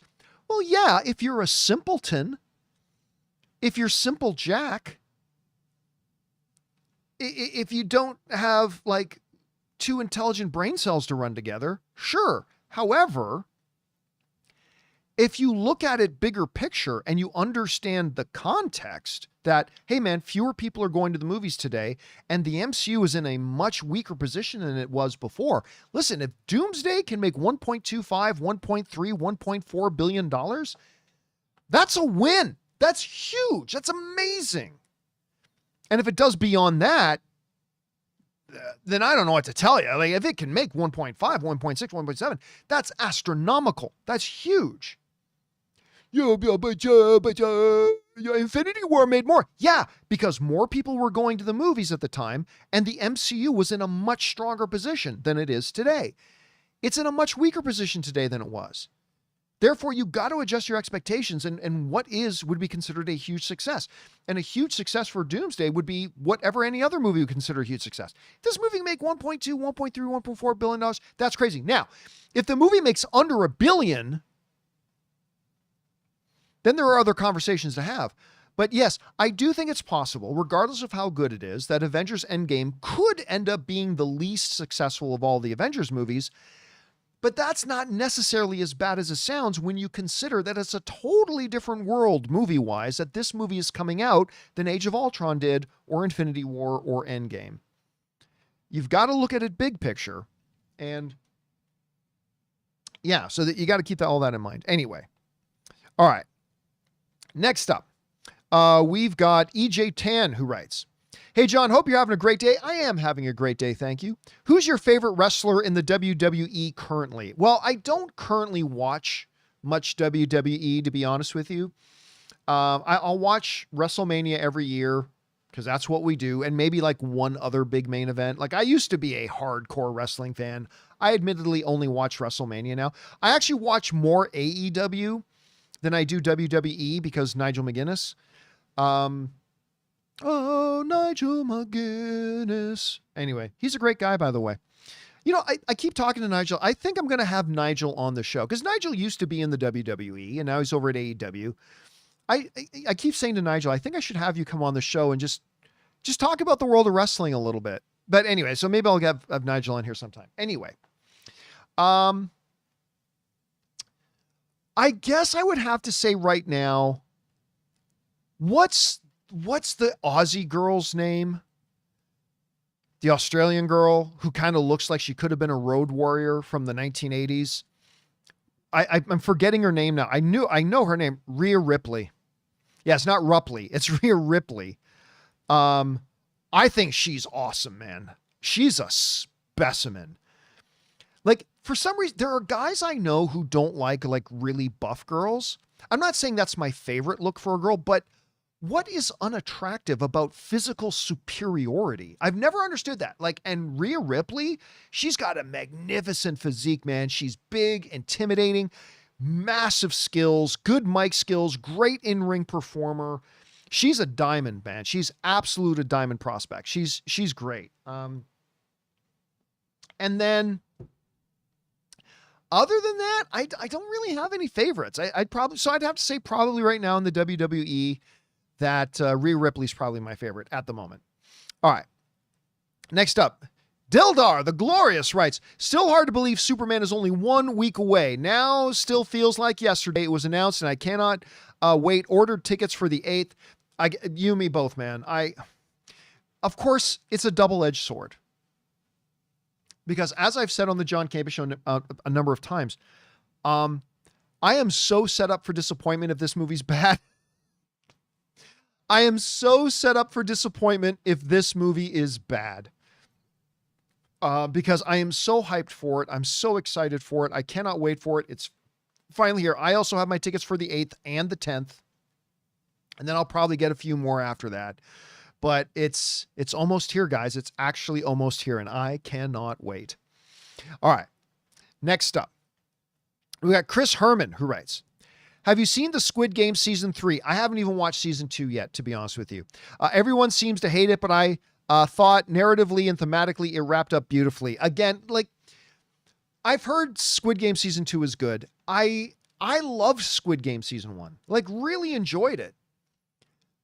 But I never got around to watching season 2 because when I saw the trailers for it, I thought it just looks like season 1 all over again. Now, I've heard it's actually very good, and I am planning on sitting down to watch Squid Game season 2 and then eventually season 3. But obviously, I can't watch season 3 until I see season 2. And I actually haven't even heard anybody talk about it yet. Other than you are the first person I've heard say that they've heard good or bad things about it. So I haven't watched it yet, but I will get around to watching it at some point. All right. Next up. C Swerve writes, I cannot wait for Superman, but being a DC fan is exhausting. Man, there's real human beings that don't like that new Luthor clip. I don't know which Luthor clip are we talking about the what did you do to the dog? Listen, you need to stop being bothered by other people liking or disliking something. Like, you know me, Star Wars is my religion, right? I might as well list on my government census form, religion, Jedi. That's my religion. Star Wars is practically religion to me, but it doesn't bother me when somebody says they don't like Star Wars. That's fine. It's like, oh, I wish you did because I love it and I wish you did too, but you don't love it. That's okay. Hey, you love the things you love. I'll love the things I'll love. No big deal. Like, and if I love that scene with Luthor, if we're talking about the dog scene, I love that scene. But it's art, man. It's not going to work for everybody. And if they don't like it, that's fine. They don't like it. That's okay. It's not that them not liking something isn't going to affect me liking something. Just in the same way that them liking something isn't going to impact me if I don't like it.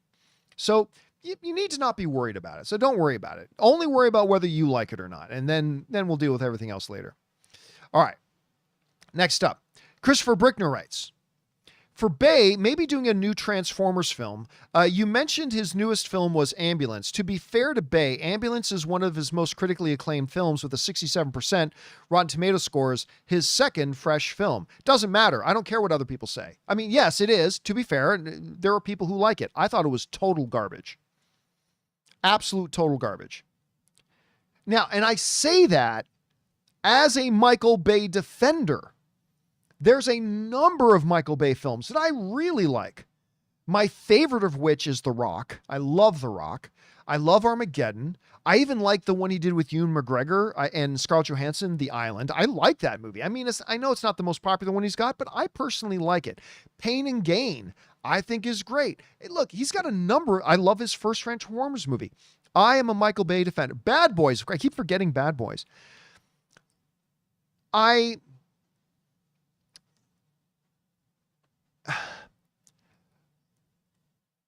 don't think that, how do I put this diplomatically? I don't think him coming back to do more Transformers movie is a good idea. I just don't. Again, I thought Ambulance was pure, absolute trash. It was awful. But that doesn't mean other people didn't like it, and that's fine. And again, I like his first Transformers movie. I just think the idea of him coming back to do more is a monumental mistake. A monumental mistake. Listen, the audience abandoned Michael Bay's Transformers movies. They kept going because they kept looking awesome, and they were always garbage. And then finally, by the time you got around to the last night, the box office for it literally dropped in half. Going back to Michael Bay at this point, I think it's a mistake. I want to see more Michael Bay films, just not more Michael Bay Transformers films. But anyway, that's just me. All right. Next up, Big Cookie writes, if you were a gambling man, over under 84.5% Rotten Tomatoes critic scores for Superman. Over under 79.5% for Fantastic Four, Levy John. Okay, so 84.5. All right. Based on the people that I have talked to, whose votes will count on the Rotten Tomatoes score, my guess is it will be over 84.5. I don't think over 90.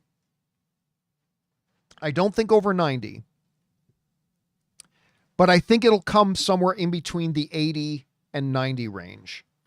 So just by a little bit, I will say over 84.5. With Fantastic Four, I literally have not talked to a single person who's seen the movie yet. I'm sure I know some people who've seen the movie, but I have not spoken to anybody who has seen the movie. So I have no sense about how that might turn out to be. So I can't give a guess on the Fantastic Four. But with Superman, I will take the over on 84.5, but below 90. But with Fantastic Four, I just don't even have the remotest guess right now. Not even the remotest guess. All right. Thanks, Big Cookie. Next, Movie Man Show writes, I am so tired of people calling soups soy boy. I literally haven't seen a single person call soup that. If you have, you're probably hanging around in the wrong areas. Alex writes, hey, John, love your show. I've always been a movie goer, but coming across your show in 2020 only elevated my passion for movies. Aw, thank you so much, man. Listen, I try, and sometimes I fail. I try to make my channel about a celebration of the things we love. Now, unfortunately, that means we're going to have to say when we don't like something, like whether that something is Elio or whether that something is Megan 2 or whether that something is Jurassic World Rebirth. Like we're going to have to say when we're not really a big fan of something. But I like to think that if you scroll my front page of my YouTube channel, that 90% plus is going to be about things we're really interested in or really excited about. Because that's, to me, fandom is about celebrating the things we love, not about bitching and crying about the things that we don't. Now, every once in a while, we do need to do that if we're going to be authentic.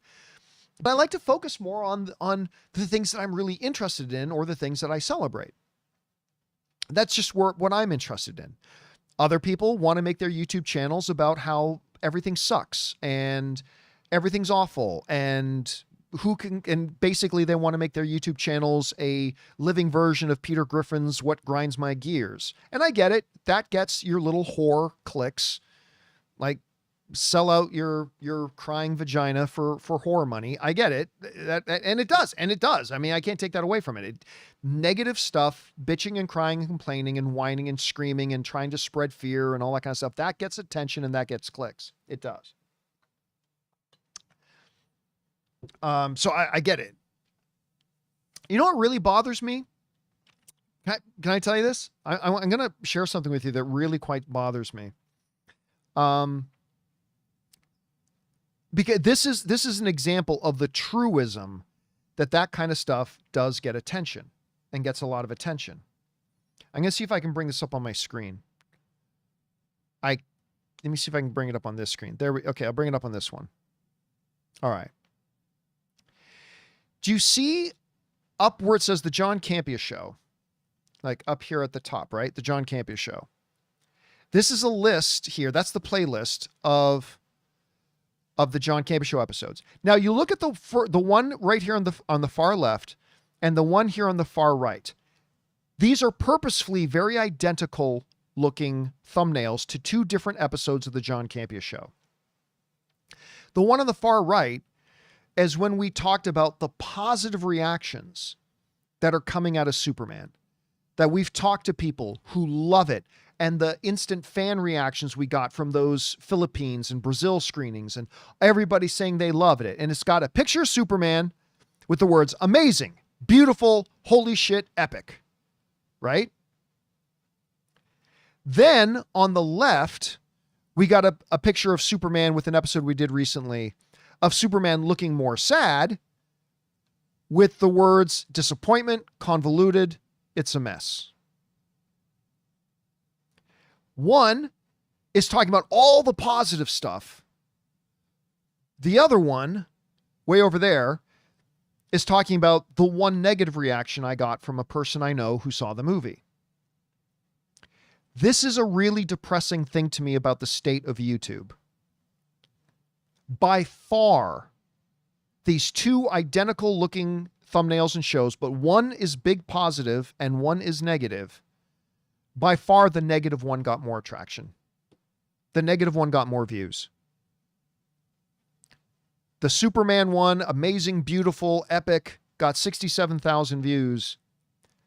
And the one that was focused on the negative thing got 97,000 views. Don't get me wrong. I like getting views. But it's one of the things that really does make me want to retire, is that the state of YouTube is the negative gets far more attention. And sometimes you have to do a negative thing because sometimes bad things happen in the movies. Sometimes we get terrible movies. Sometimes we have to cover that stuff. I'm not saying that we don't. I'm not saying we should just be all sunshine and flowers 24/7. I'm not. But it's pretty depressing to me as a content creator, as a movie fan who believes in the positive things in life and the positive things about humanity, that I get two. Wait, where's this? Okay, that one there, and then that one way over there. We get these two almost identical thumbnails, but one is positive, one is negative, and the negative one gets way more attention. So if you ever wonder why these clickbait whores that just do like everything sucks, this is woke, this is terrible, this is awful, everything sucks, why this is the worst, why everybody's sick. If you ever wonder why YouTube channels like that exist and you go to their front page and it's just everything on it is everything sucks, everything's bad, why this is awful, why you should be afraid, why you should be scared, blah, blah, blah, blah, blah. If you ever wonder why they do that, there's a legit reason. It gets more attention. It does. My channel is proof of it. It gets more attention. And if you're trying to, like, I've never cared about growing my YouTube channel. Like, everybody knows that. I've never cared shit about growing. I don't do the things that you would need to do to grow. I don't do reaction videos. Not that there's anything wrong with reaction videos, by the way. I'm very good friends with many reactors, and I'm a fan of several reactors. I'm saying, but it's not for me. That's all. Just not for me. So I don't do reactions. And I know doing like reactions gets tons of clicks, but it's not what I like doing, so I don't do it. All the power in the world to those that do, but it's not for me. So I don't do it. I know that, again, this is a great example. If I put up a super negative headline, I could get, double the traffic. So I get it. If that's your thing, if you just really want to grow your channel and you see that going hate gets you more attention, then the fault is really with the audience. I hate saying that, but it is. Because these podcasts and blogs and YouTube channels, they do this stuff because they just want the clicks. And they're not wrong. You guys, the audience, gives it more the clicks, even on my own channel. And that to me is kind of straight up depressing, honestly. And it sometimes makes me wonder if I even want to keep creating content. I'm not trying to be overly dramatic. It's true. I've sat down with Ann and had conversations. Like, it really makes me wonder if I even want to create content.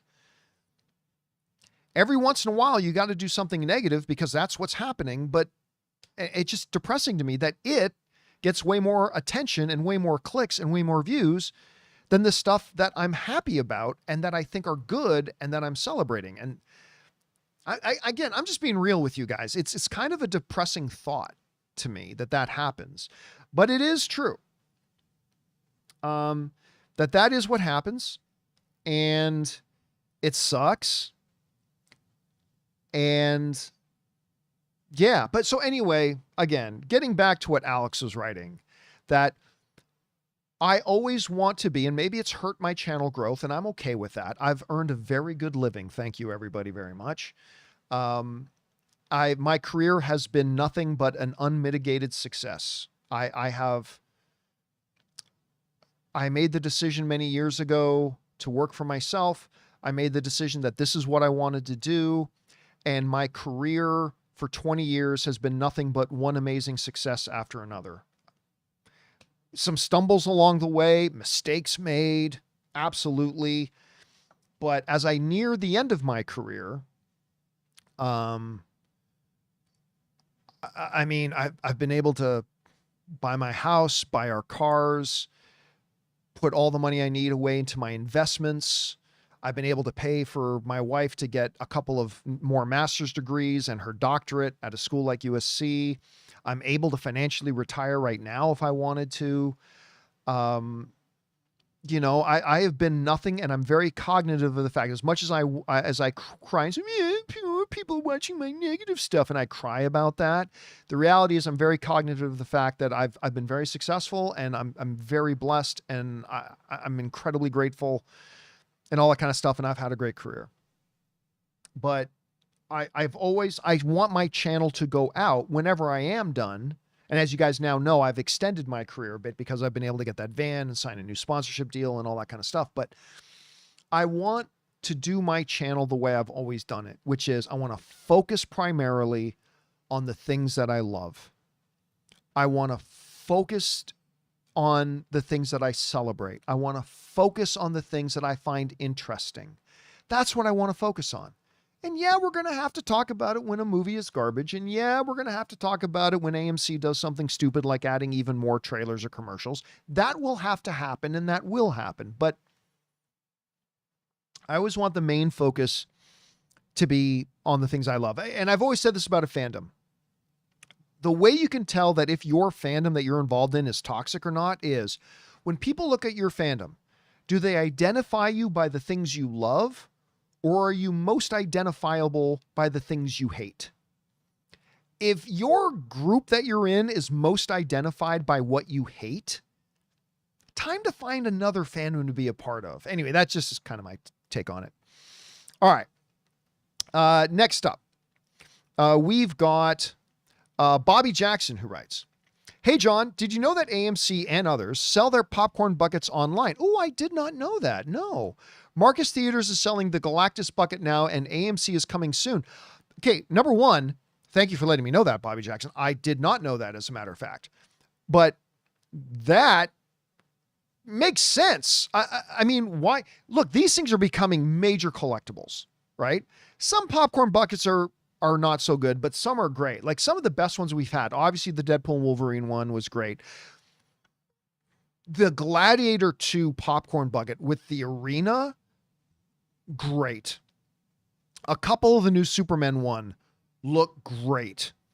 There are some, but that Galactus one looks really good. I'm really excited about that Galactus one. So it kind of makes sense. They are becoming big collectible items. So it would only make, and they're big money makers for the theaters. And listen. You might be tempted to think that I don't want movie theaters to make money. No, I do.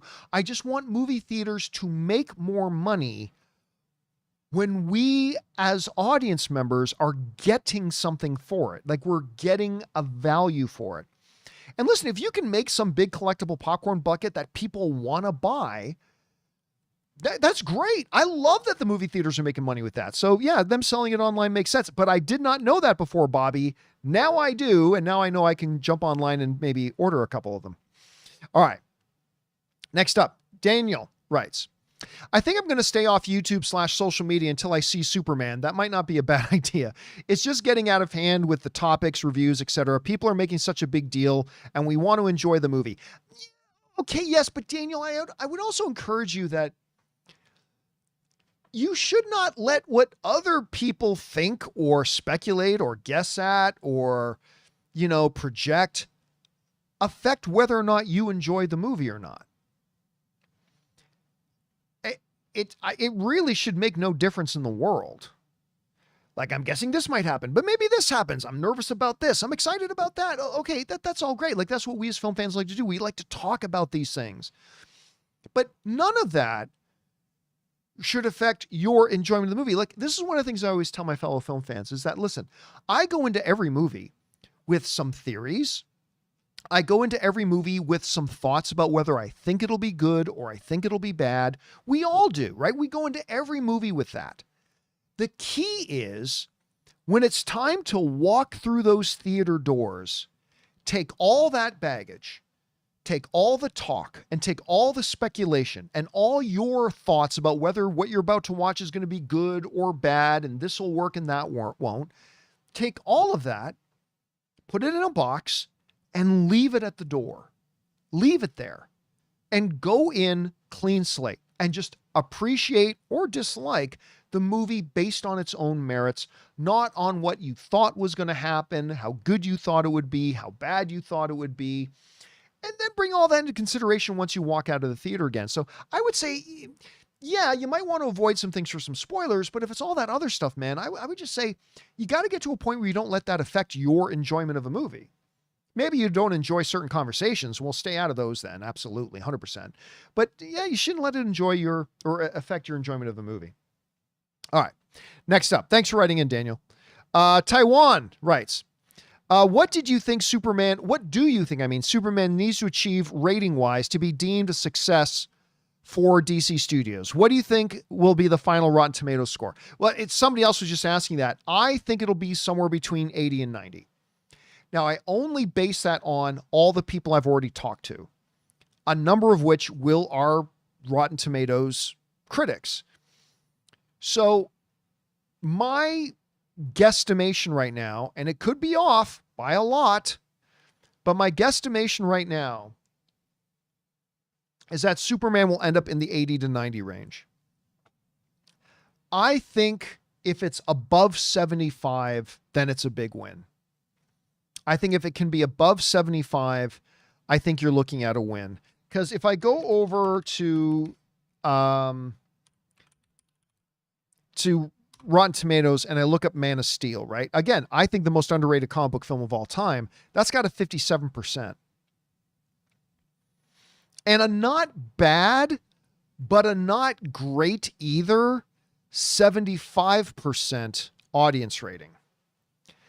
That's not bad, but it's not great for an audience rating. So 57%, again, I think this is the most underrated comic book film of all time, but 57% critic, 75% audience, not great. So where I think Superman will come in is between 80 and 85, but I think it needs to be above 75. And I think the audience rating needs to be above 80. I think it needs to be above 80. And I think it'll do that, but I think it's important that the movies do come in those kind of parameters. So that's my guess at any rate. All right. Next up, we've got Reese, who writes, do you still think Supergirl will make more than Superman at the box office? Just curious if your opinion has changed. Big fan. Listen, it all depends on how good Superman is. If Superman is great, and granted, that's a big if, okay? That's a big if. But if Superman is great, do I believe Supergirl can make more money than Superman did? Yes, I 100% do. If Superman is great. Because if Superman is great, Supergirl is going to have a much easier time. Superman right now still has to fight against the whole idea that the entire movie-going audience had completely abandoned DC. Completely abandoned it. There's all the garbage and all the baggage that comes along with the failed DCEU. This is like the 5th iteration of Superman we've gotten in a couple of years. Like all that, it's a brand new cinematic universe. People are kind of iffy.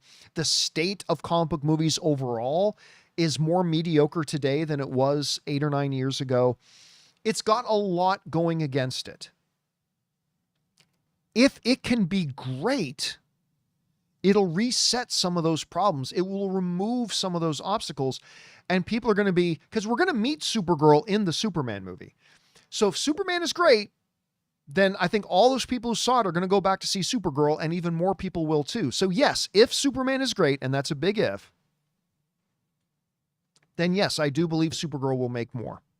I could be right, could be wrong. I'm just guessing and projecting like everybody else, but that's what I think right now. All right. Dildar writes, it's funny people still try to cancel Gunn from his trauma days and use a clip of him wanting to have relations with a cat to get rid of him. Again, I have never understood the mentally insufferable, like purposefully mentally invalid approach.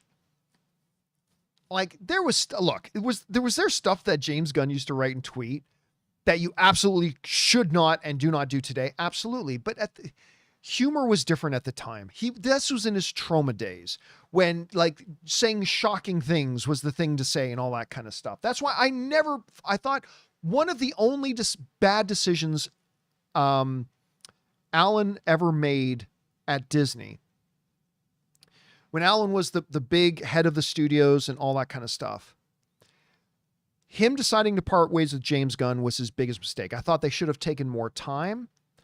I think if the leadership at Disney had stepped back, taken a deep breath, really thought things through more, I think they would, obviously they would have done things differently, because later on they brought James Gunn back.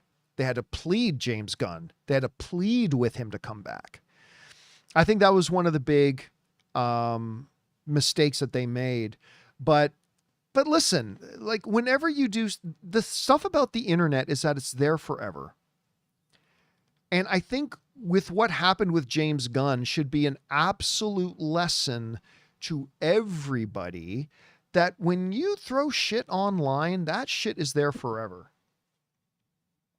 And you may not think it can bite you in the ass tomorrow, but it can come back to bite you in the ass at some point. And you just got to be really careful with that stuff. Anyway, next up, we've got Brett, who writes, good to see Weird Al last week. I know you're a fan and it's a great concert experience. I've seen Weird Al in concert several times. He's amazing.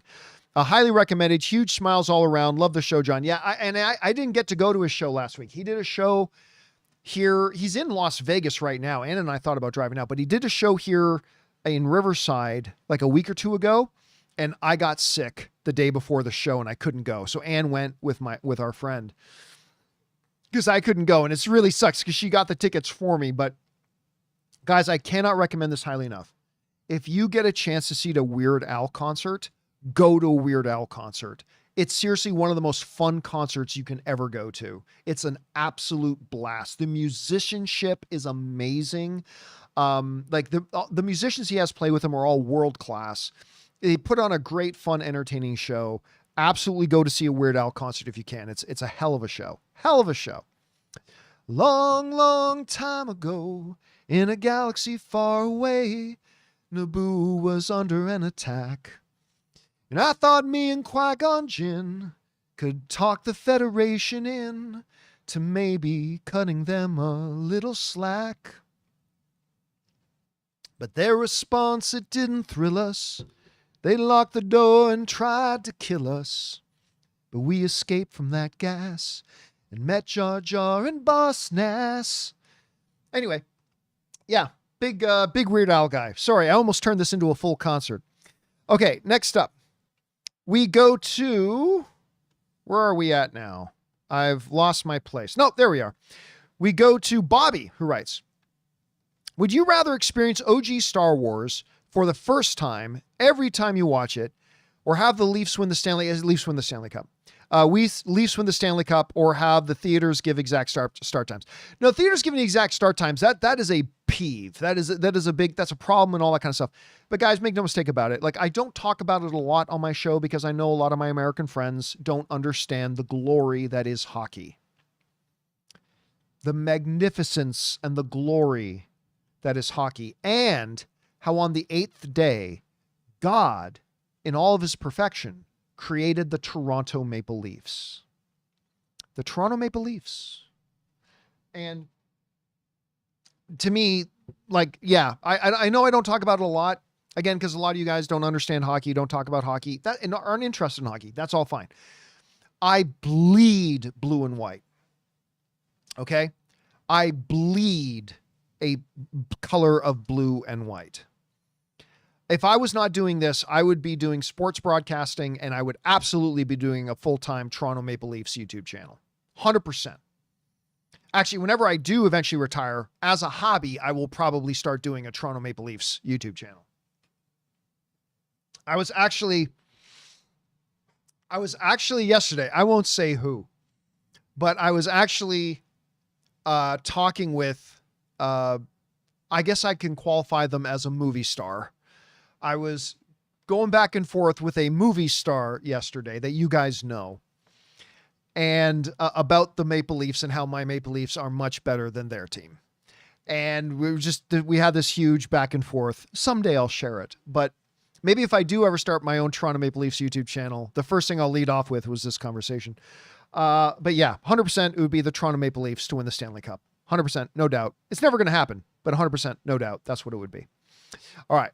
Next up, random updates writes, hypnosis glasses are awesome from comics. Him acting more human is interesting.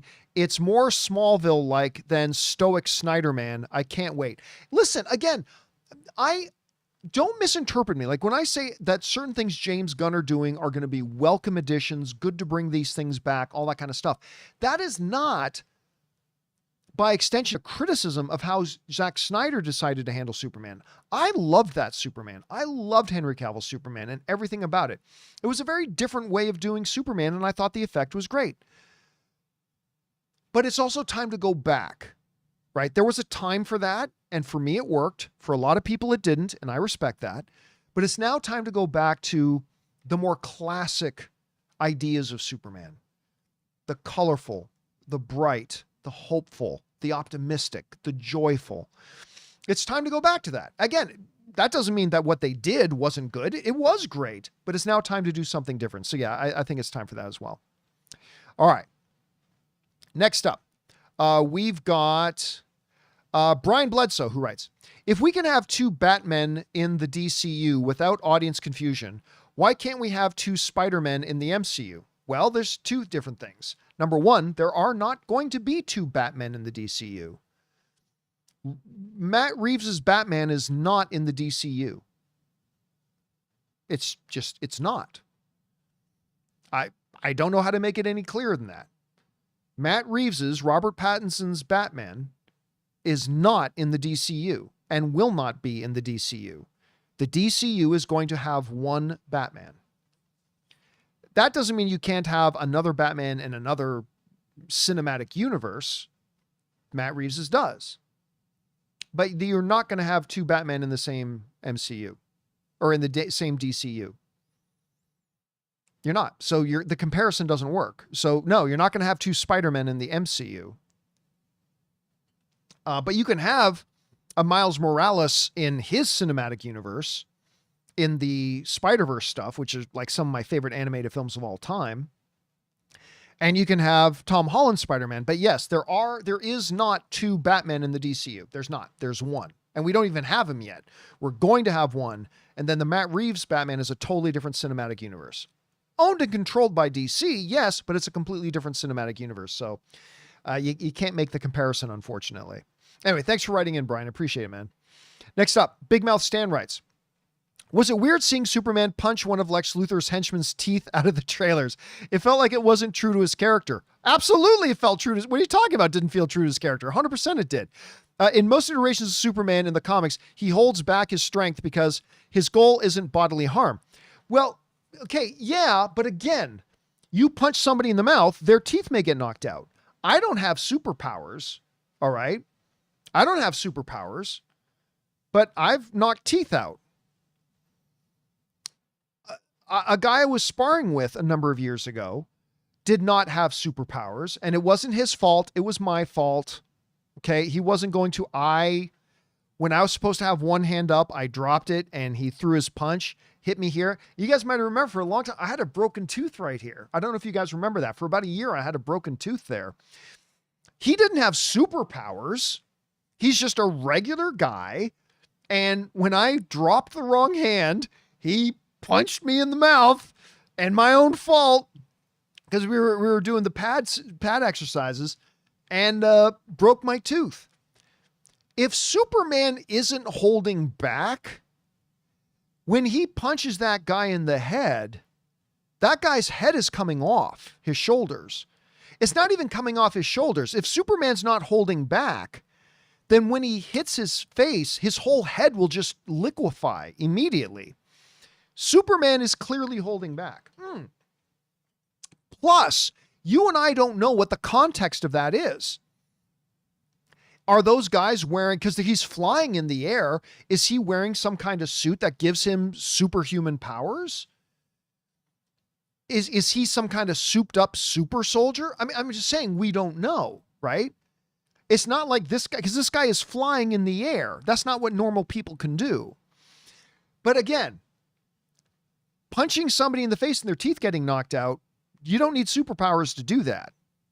Superman was clearly holding back, trying to neutralize the threat and take him out, but he didn't kill him, because if he's a regular human guy and Superman decided not to hold back and he decided to really go full force with his punch, that guy's head would just liquefy into dust.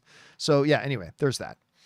All right. Next up, Bobby Jackson writes, instead of Apple, Sony, or Amazon, I wondered what if Microsoft bought Warner Brothers someday? Unlikely, but it could house Xbox IPs like Halo, and Warner Brothers games might thrive alongside Activision Blizzard Studios. Here's the problem, though. What does Microsoft know about creating movies and television shows? Like, nothing. Amazon got into it very, very slowly. Apple launched very slowly. And it took them years. So Warner Brothers or Microsoft could. Honestly, I see no upside to Microsoft buying it. I really don't. They don't have anything in their portfolio that they're an operating system company.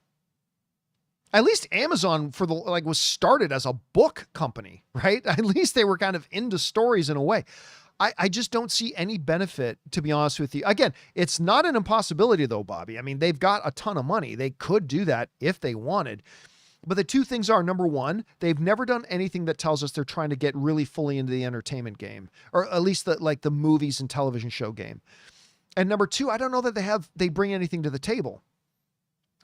Again, 10 years ago, we could have said the same thing about Apple, so I don't know. But yeah, it's not one that appeals to me, though. Not one that appeals to me. But you never know. They do have the money to do it. All right. Next up, Gavin writes, hey, John, what do you think of Ilia Topuria knocking out Charles Oliveira? I think he knocked him out in the first round. UFC 317 was amazing. Yeah, not unexpected, though. Topuria he's a special kind of beast, man. He is power and grace and pure technique. He's not the greatest UFC fighter I've ever seen, but he's special, man. He's really special. So I'm not surprised that he beat Charles. I don't think he could beat Makhachev, to be honest with you. I don't think he could, but not totally surprising, but impressive nonetheless. And I don't think they should set up a Paddy the Baddy fight. I don't think Paddy the Baddy has any chance against him. I love Paddy the Baddy, but I don't think he has any chance. Keaton Haybeck writes, people were going to die. I love that line from the trailer. So do I. Clark shows humanity and frustration when he just wants to do good. You know what? While everybody else was crying about, why is Superman raising his voice? To me, it was brilliant because it shows part of the moral aspect of Superman. Like, why is it that this is a complicated issue? Like, to Superman's like, why is this an issue? Why is just doing the right thing complicated? People were going to die. That should be the end of the discussion. That should be the end of it. There should be nothing else to talk about after that. People were going to die. Why? And so I love his frustration with that. I love it. Yeah, I just think it's great. I think it's great. And it's one of the reasons why I absolutely love the show, or why I love the trailer, and why I'm excited to see them really dive into that aspect of him. I want to see that. All right. Next up, Charles Logan writes, clear the air, John, please. Where's Ray? I've already addressed this. He's still works with the show. He just doesn't come into the studio anymore. He does all of his work from home, and he's just not on, like, you'll still probably see him pop up here and there, but he's happier just kind of doing the graphics, doing all that kind of stuff. So yeah, he still works with us. He still works on the show every day. All the thumbnails you see, other than the main, I do the main show thumbnails myself, but all the long list of all those other, like the topic thumbnails and like posting the stuff, posting up the podcast, he still does all that. He just doesn't appear on the show now. All right. Which was just fine, because he was never a film pundit anyway. That was never really what he wanted to do or anything like that. And that's all fine. All right. Next up, we've got William Powell writes, biggest reason for me is this time around is there is a studio head. It's not just another WB film. And again, that was the big thing. Like we talked about this off the top, was that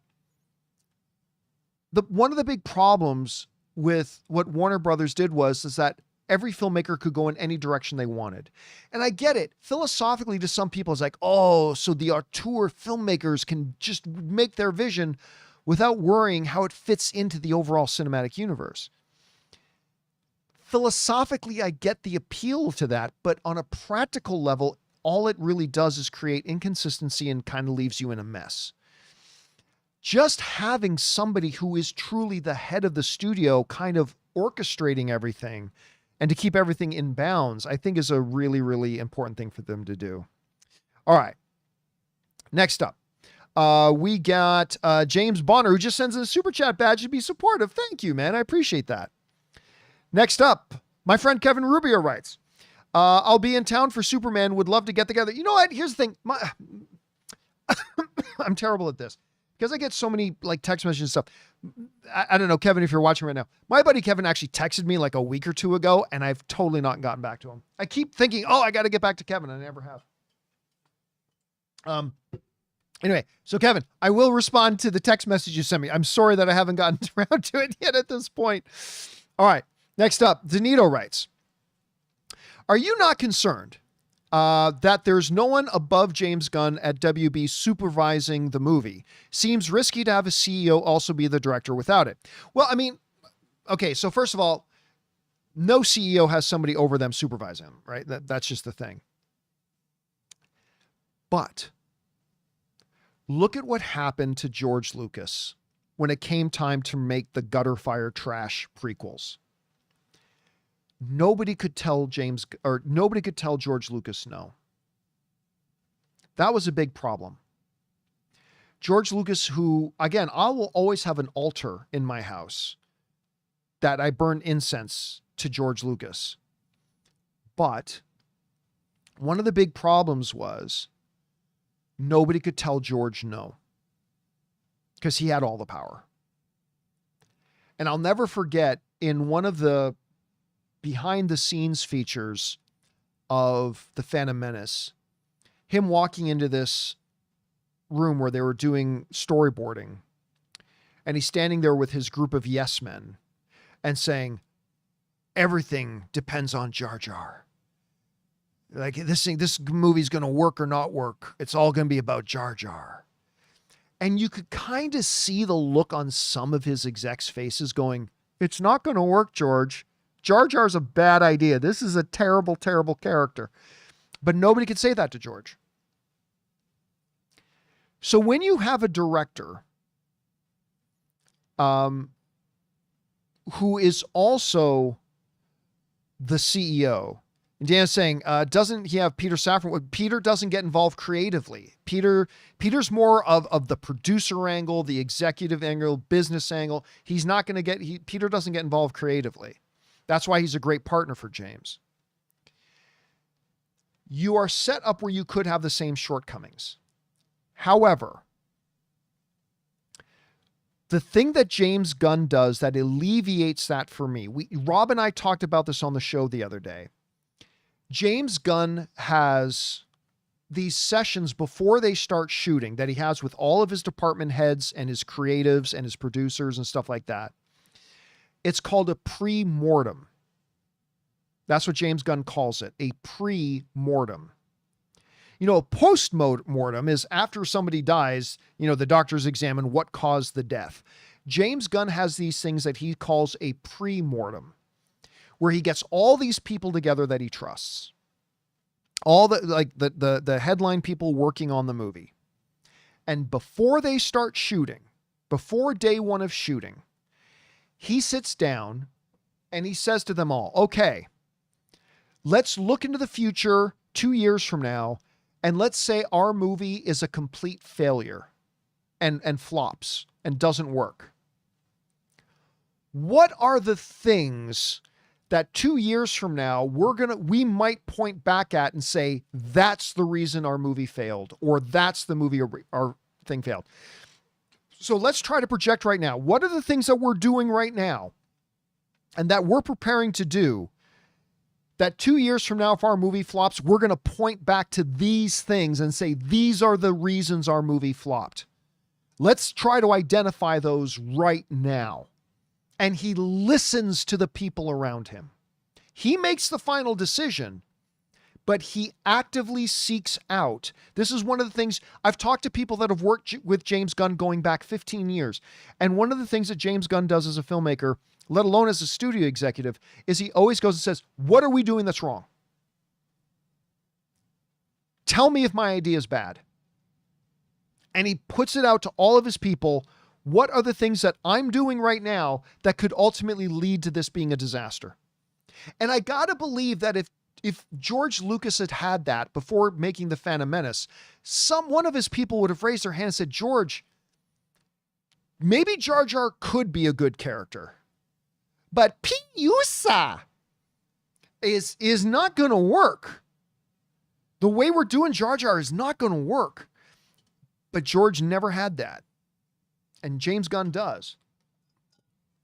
And I think while you are absolutely right to point out, hey, listen, having the director having absolutely nobody to answer to, that could creatively be a problem. You're not wrong.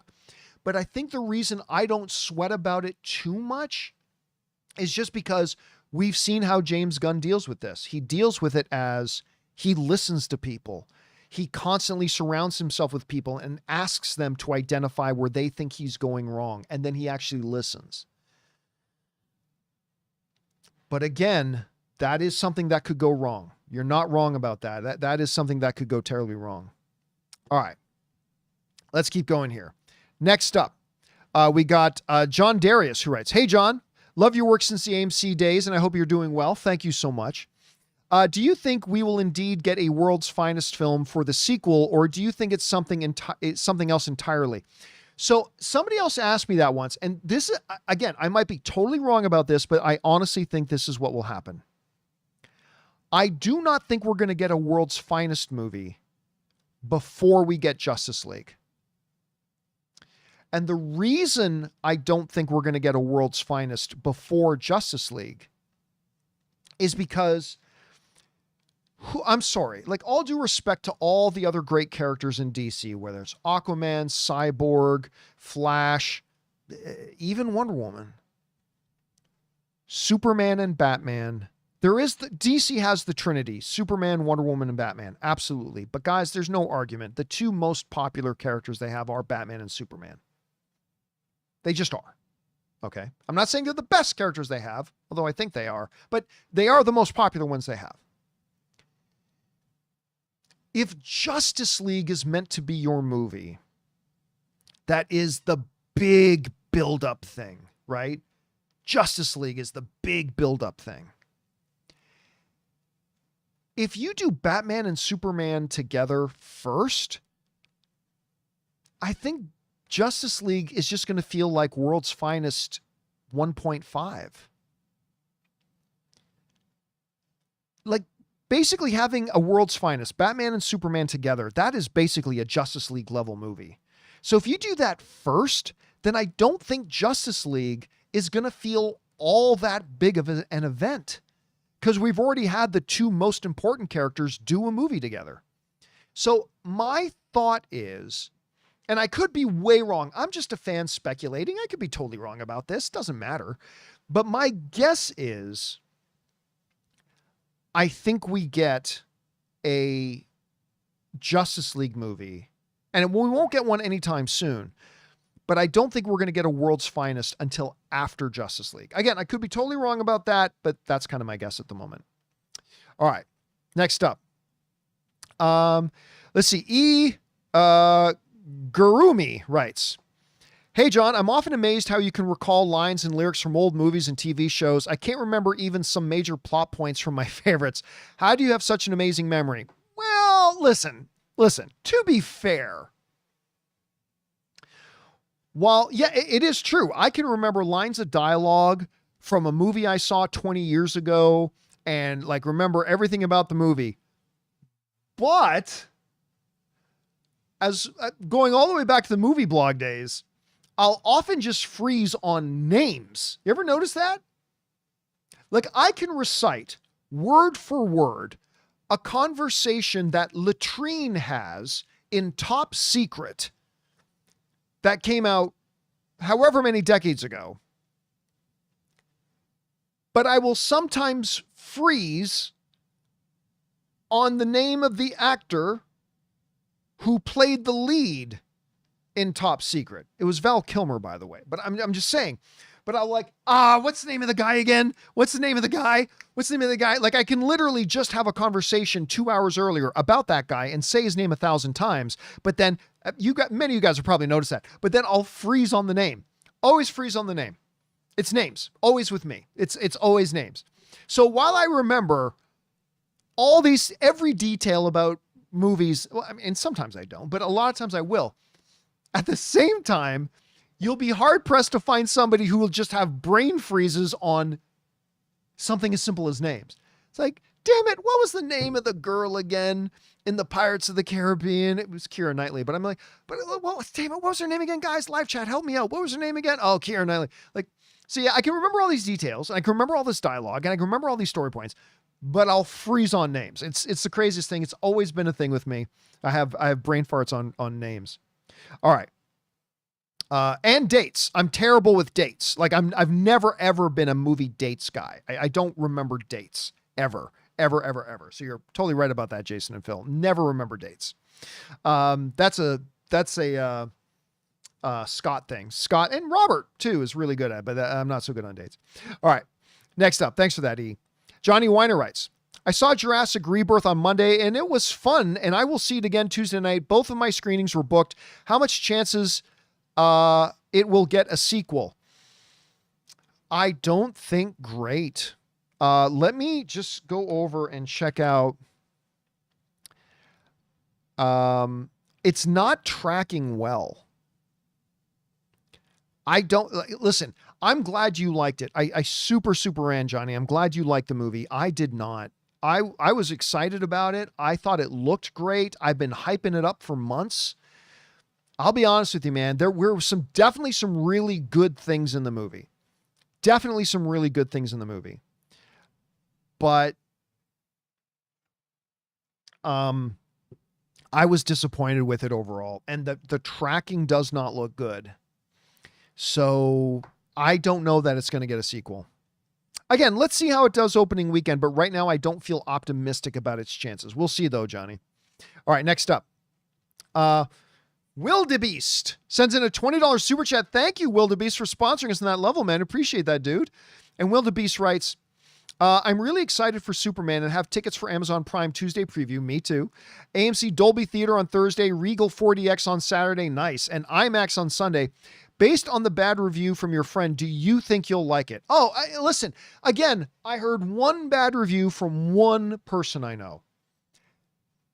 Every other person I have talked to who has seen the movie loved it. There was one other person who just thought it was okay, but all the rest of them loved it.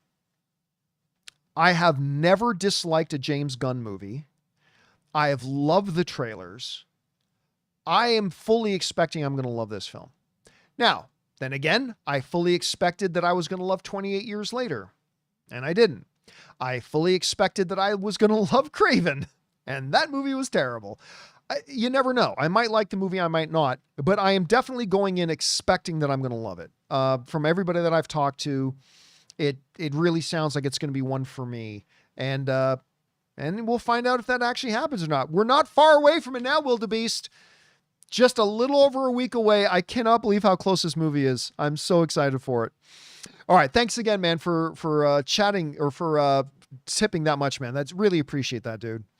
Next up, Drew H. Also super chats in $20. Thank you, Drew. Appreciate that, man. He writes, what was your opinion on Guardians 2? I was just talking about that a little while ago.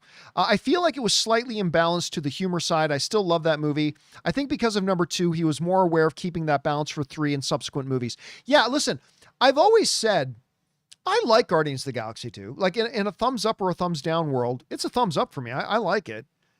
But it does not have the magic, I think, that 1 or 3 had. And it's not the only reason, but I do believe you're right, Drew. I think a part of that reason is because not nearly as much as Thor: Love and Thunder did, but the pendulum swung a little bit more heavy into the silly part. Not to Thor: Love and Thunder levels, but a little bit more. And it threw the balance of the film out. Again, it's not the only thing that held it back a bit. There were other issues as well. We're not going to relitigate a full review of Guardians of the Galaxy 2 right now, but I do think that was one of the things. And I think you're right. I think James Gunn looked at that. Again, Guardians of the Galaxy 2 was a big success, yes, but I think he looked at it and said, okay, this is where we made some mistakes. Let's correct it. And then you got Guardians of the Galaxy 3, which was him bringing it right back into perfect balance, just perfectly in the center of the fun off the wall humor with the heavy and seriousness and not going too far to one way or the other. And I think that was a great example of how he learned how to self-correct. So we'll see. We'll see going into it. But yeah, I agree with your assessment. Again, I still think Guardians of the Galaxy 2 is good, but just not nearly as good as 1 or 2. All right. Next up, Hold My DualShock writes, great points. I appreciate the balanced take. I'm assuming you're talking about the start of the show when we talked about the 5 reasons why it's going to be great, 5 reasons why it may not. Talking about Superman can be crazy volatile. Oh yeah, you're not wrong about that, man. You're not wrong about that at all.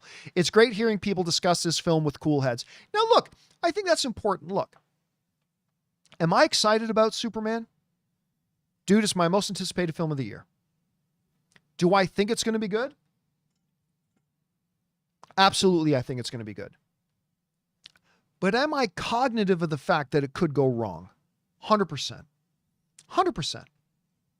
If you guys have watched me and I know many of you have watched me for years, there have been many examples of movies that I was really excited about and I thought would be great and didn't end up being so good. It happens. It could happen with Superman. It absolutely could. There are many things that could go wrong. Also, there are many movies that I thought looked like crap and I ended up loving them. That's the great part about the art, man. You never know until you sit down and you watch it. Leave your baggage at the door and just watch it and judge it on its own merits. And sometimes that means getting disappointed. Sometimes it means being pleasantly surprised. So yeah, I think Superman's going to be great. I'm going in with high expectations. I believe we're going to really love it. But I also know well enough. I've seen enough movies, man. I've been in this business a long time. I also know that just because it looks good and it feels like it's going to be great, and I just know I'm going to love it, I know that it could go very wrong very fast. And so, you got to be realistic about it at the same time. All right. Next up, we've got, thanks for that, Hold My DualShock.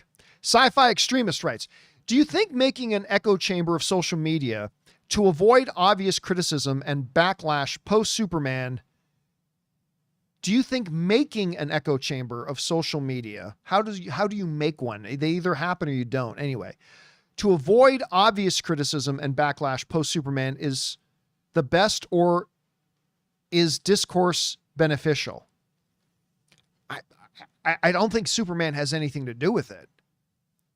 Listen, I don't think echo chambers are ever a great idea, one way or the other.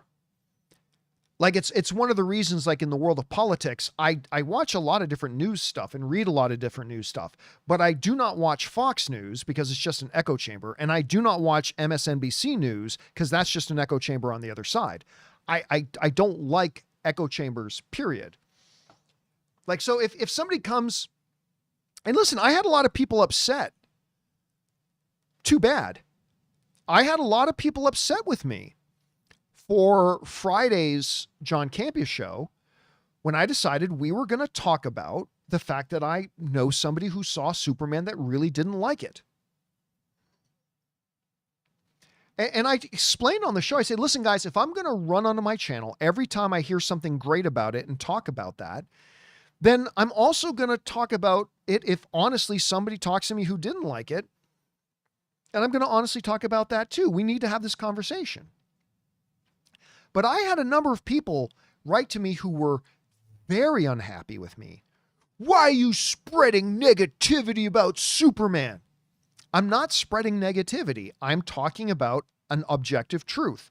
I know somebody who saw the movie, who actually saw the film and talked to me about it, and they really didn't like it. And these are some of the things that they said.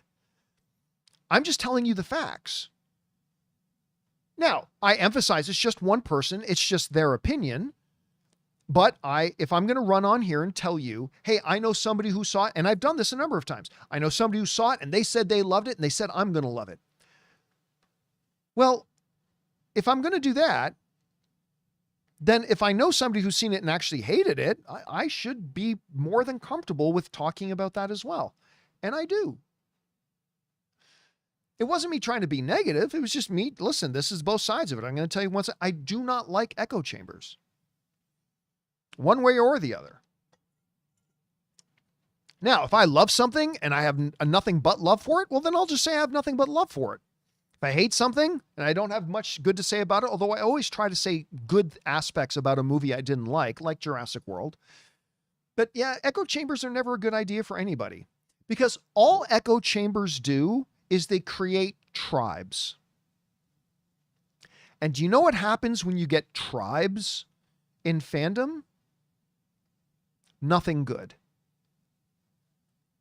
It's not nearly as bad as it used to be. But like back in the day when the DCEU was just getting going and Marvel, the MCU was still a relatively young thing, you got this tribalism. These half-wits who's like, hey, like there's nothing wrong if, hey, I watched all these movies and I happen to like the MCU ones and I happen to not like the DC ones. There's nothing wrong with that. But when you got the tribalism of, I'm a DC fan, and that means in tribalism, you must hate the other tribe. The tribalism, you become just as identified, not by what it is you like, you become identified by who's your enemy. And Marvel was the enemy. And if you liked Marvel, you're my enemy. Like that's what happens in tribalism. Echo chambers do nothing but create tribes, and tribalism destroys fandom. So yeah, I just like to me, I like Star Trek and I like Star Wars. I happen to think Star Wars is a lot better than Star Trek. Sorry, everybody else. I think Star Wars is way better than Star Trek, but I'm still a Star Trek fan. I still like Star Trek. And if you like Star Trek more than Star Wars, you and I can still get along great and it's fine. But yeah, no, echo chambers do nothing but create tribes and tribes do nothing but kill fandom. So yeah, that's kind of my take on it. All right. Let's see.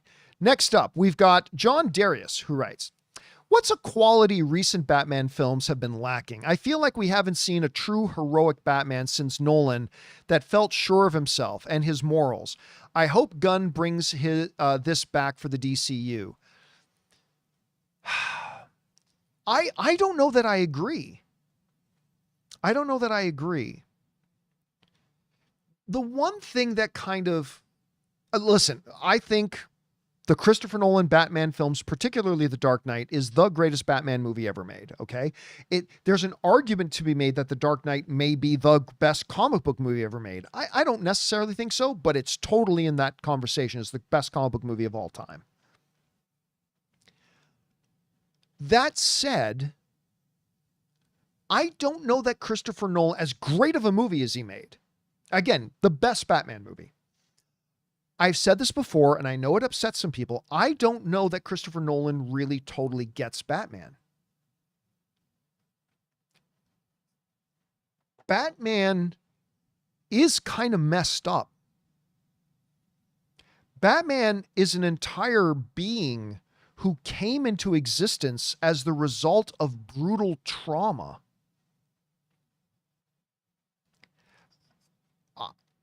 You know, I've often said this, to understand Batman, you first need to understand and realize that in that alley where Bruce Wayne's parents died, in a very real way, Bruce Wayne died as well.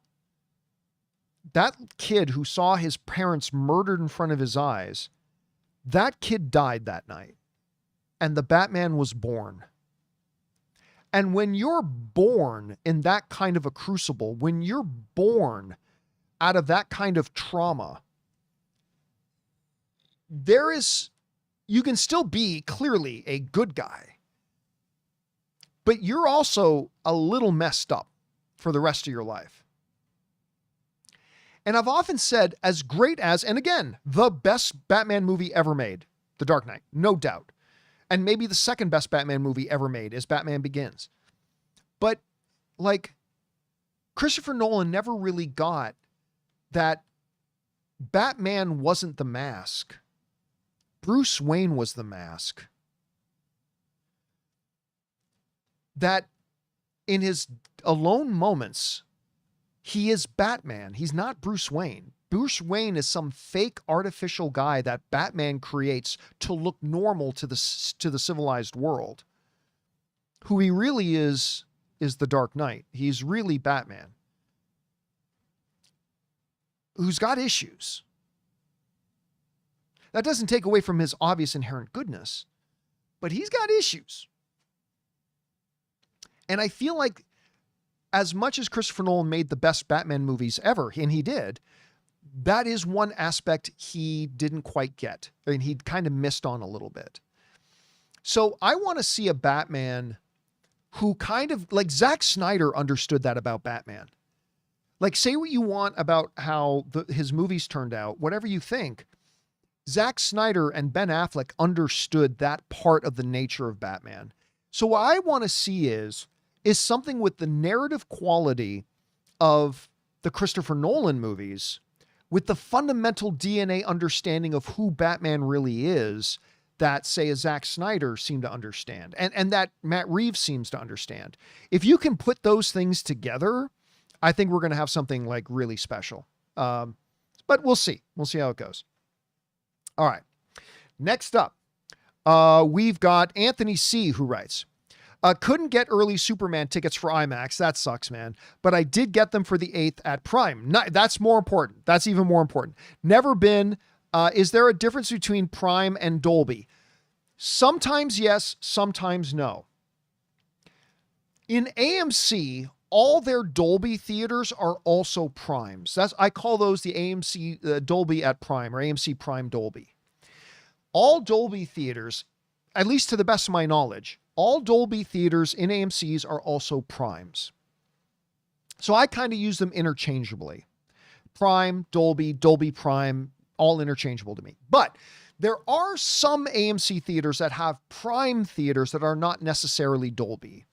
The Prime theater is the stadium seating with the leather reclinable, motorized reclinable seats, which are amazingly comfortable and super luxurious. I love them. Absolutely love them. So you will get some Prime theaters that are not Dolby, but all Dolby theaters in AMCs are also Prime theaters. So it's a little confusing, granted, but I hope that clears it up a little bit. All right. Next up, we got Manny G, who writes, do you think different release schedules for streaming shows hurts them? Week to week, all at once, 3 to 4 episodes every few weeks, depending on the release schedule. I sometimes skip a show when it drops. Honestly, yes. Is it the worst thing in the world? No. But yeah, I think it does create a little bit of confusion for viewers that, hey, one show is out and it's week to week. But another show comes out and it just drops all at once. But another show comes out like Ironheart, where it's dropping half the show one week, half the show the next week. Yes, I think it's a little bit of a problem. I don't think it's a major problem, though. Like, it's not going to end streaming as we know it. So I think it's okay on that level. Obviously, the best way to do a show is week to week. I don't even mind launching with 2 or 3 episodes at once, because that's enough to get an audience really into the show. But I think statistically, it's not even a discussion anymore. It is factually proven that the best way for success, at any rate, to release a show is week to week. That is the best way to do it. It's been statistically proven. I mean, we as fans can sometimes prefer to binge them and prefer to get them to drop all at once. That's understandable. But it's been statistically proven that releasing week to week schedules, that's why you're seeing Netflix more and more starting to not drop all their shows at once. They still do for most of them, but you're starting to see them, like Stranger Things is going to be broken into 3 parts. Lucifer was broken into multiple parts. Other shows they've started experimenting with multiplying them. And I think eventually they're going to all end up, whether it takes 2 years, 3 years, 5 years, eventually we're going to get back to week to week releases, because that's just better for the shows. All right. Next up, Gary Phillips just sends in a super chat badge to be supportive. Thank you, Gary. Appreciate that. Wayne writes, regarding the screening questions earlier, for a film like Superman, where you were going to fly to Connecticut to see it early, why not watch an early screening if you get one? Screw the people that complain about access. Again, I think it's just, I don't want to. Here's the thing. If I start going to some press screenings, then it's going to create, like, it's going to be insulting to other studios if I don't go to theirs. And then where do you draw the line? And besides, like, to me, there was going to be something fun about flying to Connecticut to see Superman. I mean, this is going to be the first release of this, but it was going to be with other fans. It was going to be a regular screening that anybody could buy tickets to. It was not a press thing. I don't want to get into the habit of, I'll go to some and I won't go to others. I don't want to get into that habit. To me, it's just better for me personally to say, I have this rule. I do not do press events. Whether they're interviews, junkets, red carpets, or press screenings. I don't do them. I just like having that rule for myself and leave it at that. It just makes it easier for me to deal with. Because look, if I went to the Superman one, if I went to a Superman press screening, then when the next movie comes out, well, John, you went to the Superman press screening. You went to right? I'd rather just end that whole discussion and say, I've got a rule. I don't do press stuff, period. I don't do press stuff. And so I'm much more comfortable doing it that way, and I'd rather just leave it at that. I appreciate the question, but that's why for me, I just leave it at that. And if I'm going to go to stuff, I want it to be to stuff that has nothing to do with being press. So yeah, there's that. All right. Appreciate the question though, man. Next up, we got Joker Scoops writes, what is your guess the critic score will be based on the Rotten Tomato critics you've talked to? Somebody else asked an identical question that a little bit earlier. I think it's going to be between 80 and 90. I think if it's above 75, that's good, but I think it's going to come somewhere in between 80 and 90. So 85, 86, 87. Based on all the people I've talked to who are Rotten Tomatoes critics, nobody is a Rotten Tomatoes critic, but these critics whose votes do get registered on Rotten Tomatoes, I think it's going to be between 80 and 90. I could be way off. I mean, I could be way wrong, but that's my guess right now. It's going to be somewhere in there. All right. Let's see. Danito writes, I noticed your 2 Superman review videos both received over 100,000 views in just a couple of days. If anything, people are interested. Oh, absolutely. Like, people are definitely interested in Superman. I mean, make no mistake about it. Like, the very fact that we're doing an open mic. Now, normally for open mic, we'll have like 600, 700 live viewers, right? For an open mic, normally.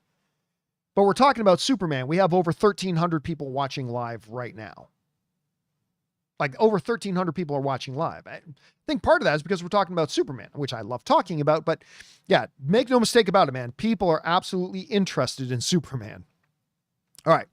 Bobby Jackson writes, Any idea when the social media thoughts for Superman lifts and first critic screenings for Fantastic Four happen? Actually, I do not. And you know what's funny that you mentioned and asked that, Bobby? Right before I started the show, which, by the way, we've been going for 2 hours and 40 minutes already. This is much longer than I was planning on going tonight. But right before I started to do the show, I remember thinking to myself, oh, I need to ask a couple of my friends, when does the social media reaction lift? Because I honestly don't know when it does. And I want to find out because we need to do a reaction watch. As long as the reaction embargo doesn't lift at midnight, I think we're going to do a reaction watch. So yes, I do not know when it is, but after I'm done this show, I am going to email a couple of friends of mine and ask them when, because unless you go to these things, you don't know when the embargo is. So I'm going to write to a couple of my friends and I'll find out when the embargo lifts. Great question. All right. Last question of the day, because I turned off Super Chats like an hour ago. Team Caboozles writes, have you ever trusted a character because of the actor and then are revealed as a villain and you were shocked? Evans from Knives Out, Welling, Lucifer. Oh, all the time. All the time. I mean, most of the time, listen, for those of us who watch a lot of movies and TV shows, like I'm sure many of you do, a lot of the times we don't get surprised because we've seen enough shows and movies to know when it's coming. But sometimes we get legitimately surprised. And yeah, I think that happens a lot. I mean, I can't pull off examples off the top of my head, but you just named a couple of really good examples of that, right? Welling in Lucifer, Chris Evans in Knives Out. I mean, it's a who's done it murder mystery. Somebody was going to turn out to be that way. So yeah, it happens all the time. And it's really good when they're able to execute it and execute it well. So excellent point. All right, guys, that's it for all the questions. But even though we've gone way over time, I'm going to take a few minutes here and I'm going to take some questions from you guys in the live chat. If you have a question, do me a favor. Look what I'm typing in the super chat, right in the chat right now. Start it with all capitals letters, question, colon. That way I know you're asking me a question and you're not just talking amongst yourselves. All right, let's bring up a couple here. First we got Josh, who's asking, which scene in Step Brothers makes you laugh the most? Oh my God. That is, like, to me, it's a top 5 greatest comedy ever made. Step Brothers to me is a top 5 greatest, funniest movie ever made. Man, I don't know. It's not that big of a moment in the movie, but when John C. Reilly says, this is a house of learned doctors, I laugh my ass off every single frickin' time. So I could sit here for the next 2 hours and just go over the best moments in Step Brothers, but I'll just leave it at that. Let's see here. Luis writes, are you buying any of the Superman popcorn buckets? I would love to get that Crypto one where Crypto is standing and he's holding the popcorn bucket in his mouth. I think that is one I would like to get. Let's see. Jason and Phil writes, question, will you do a Peacemaker after show or at least episode reviews? At the very least, we'll probably do episode reviews on the John Campea show. I haven't had a lot of luck doing after shows. And with comedies, it's hard because like doing after shows for comedies, just like, remember this joke? That was funny. And remember that joke? That was funny. But I love Peacemaker so much. I don't know. Maybe I will. And then maybe I'll do 2 or 3 after shows and then I'll stop doing them. Maybe, but I might. Let's see. Manuel Vasquez writes, would you come to South America on your tour? Maybe like going down to Mexico and stuff like that. Maybe, but here's the issue. Right now, the United States has an authoritarian, despot Gestapo, running things. And I am seeing tons. I'm a Canadian with a green card. I'm a legitimate, what is known as a permanent U.S. resident. I have my green card and all that kind of stuff. But unfortunately right now, I am constantly bombarded and seeing all these stories about even Canadians with visas, some people with green cards trying to come back into the country and being put in jail for 3 months with no charges, never getting told why they're being detained, and then just being released like after 4 days, 3 weeks, in some cases months. And they're never told why they're being held.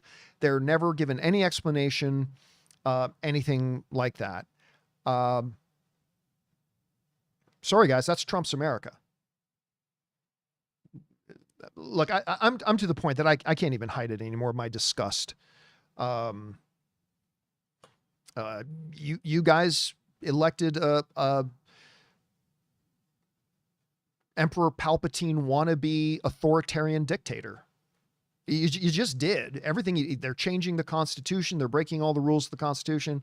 Anyway, to the more immediate issue of the question, it is going to be difficult for me for a while to either travel to Canada or go down into Mexico, because you have these crazy Ku Klux Klan masked wannabes apprehending people trying to come back into the country, even people like me who have legitimate residency and has a green card and all that. So yeah, until that changes, it's going to be difficult. I believe it will change at some point. It'll change.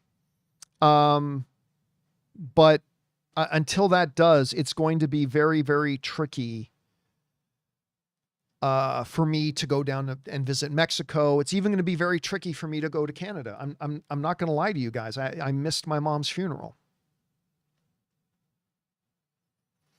Fortunately, I was there for my mom on her last day.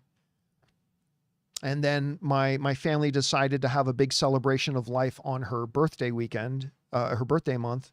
And so it was a few months later, but I couldn't go because everything started going batshit Gestapo Nazi at the borders. And I literally had my family saying, John, don't come. It's just not, you were there for mom when she was alive. It's okay. This is just for the rest of the family. You don't need to come. Don't come to this. It's too risky. And I had to miss my own. I don't talk about it much. But believe me when I tell you I'm awfully pissed off. I couldn't go to my own mom's funeral because of all the circus bullshit that's going on.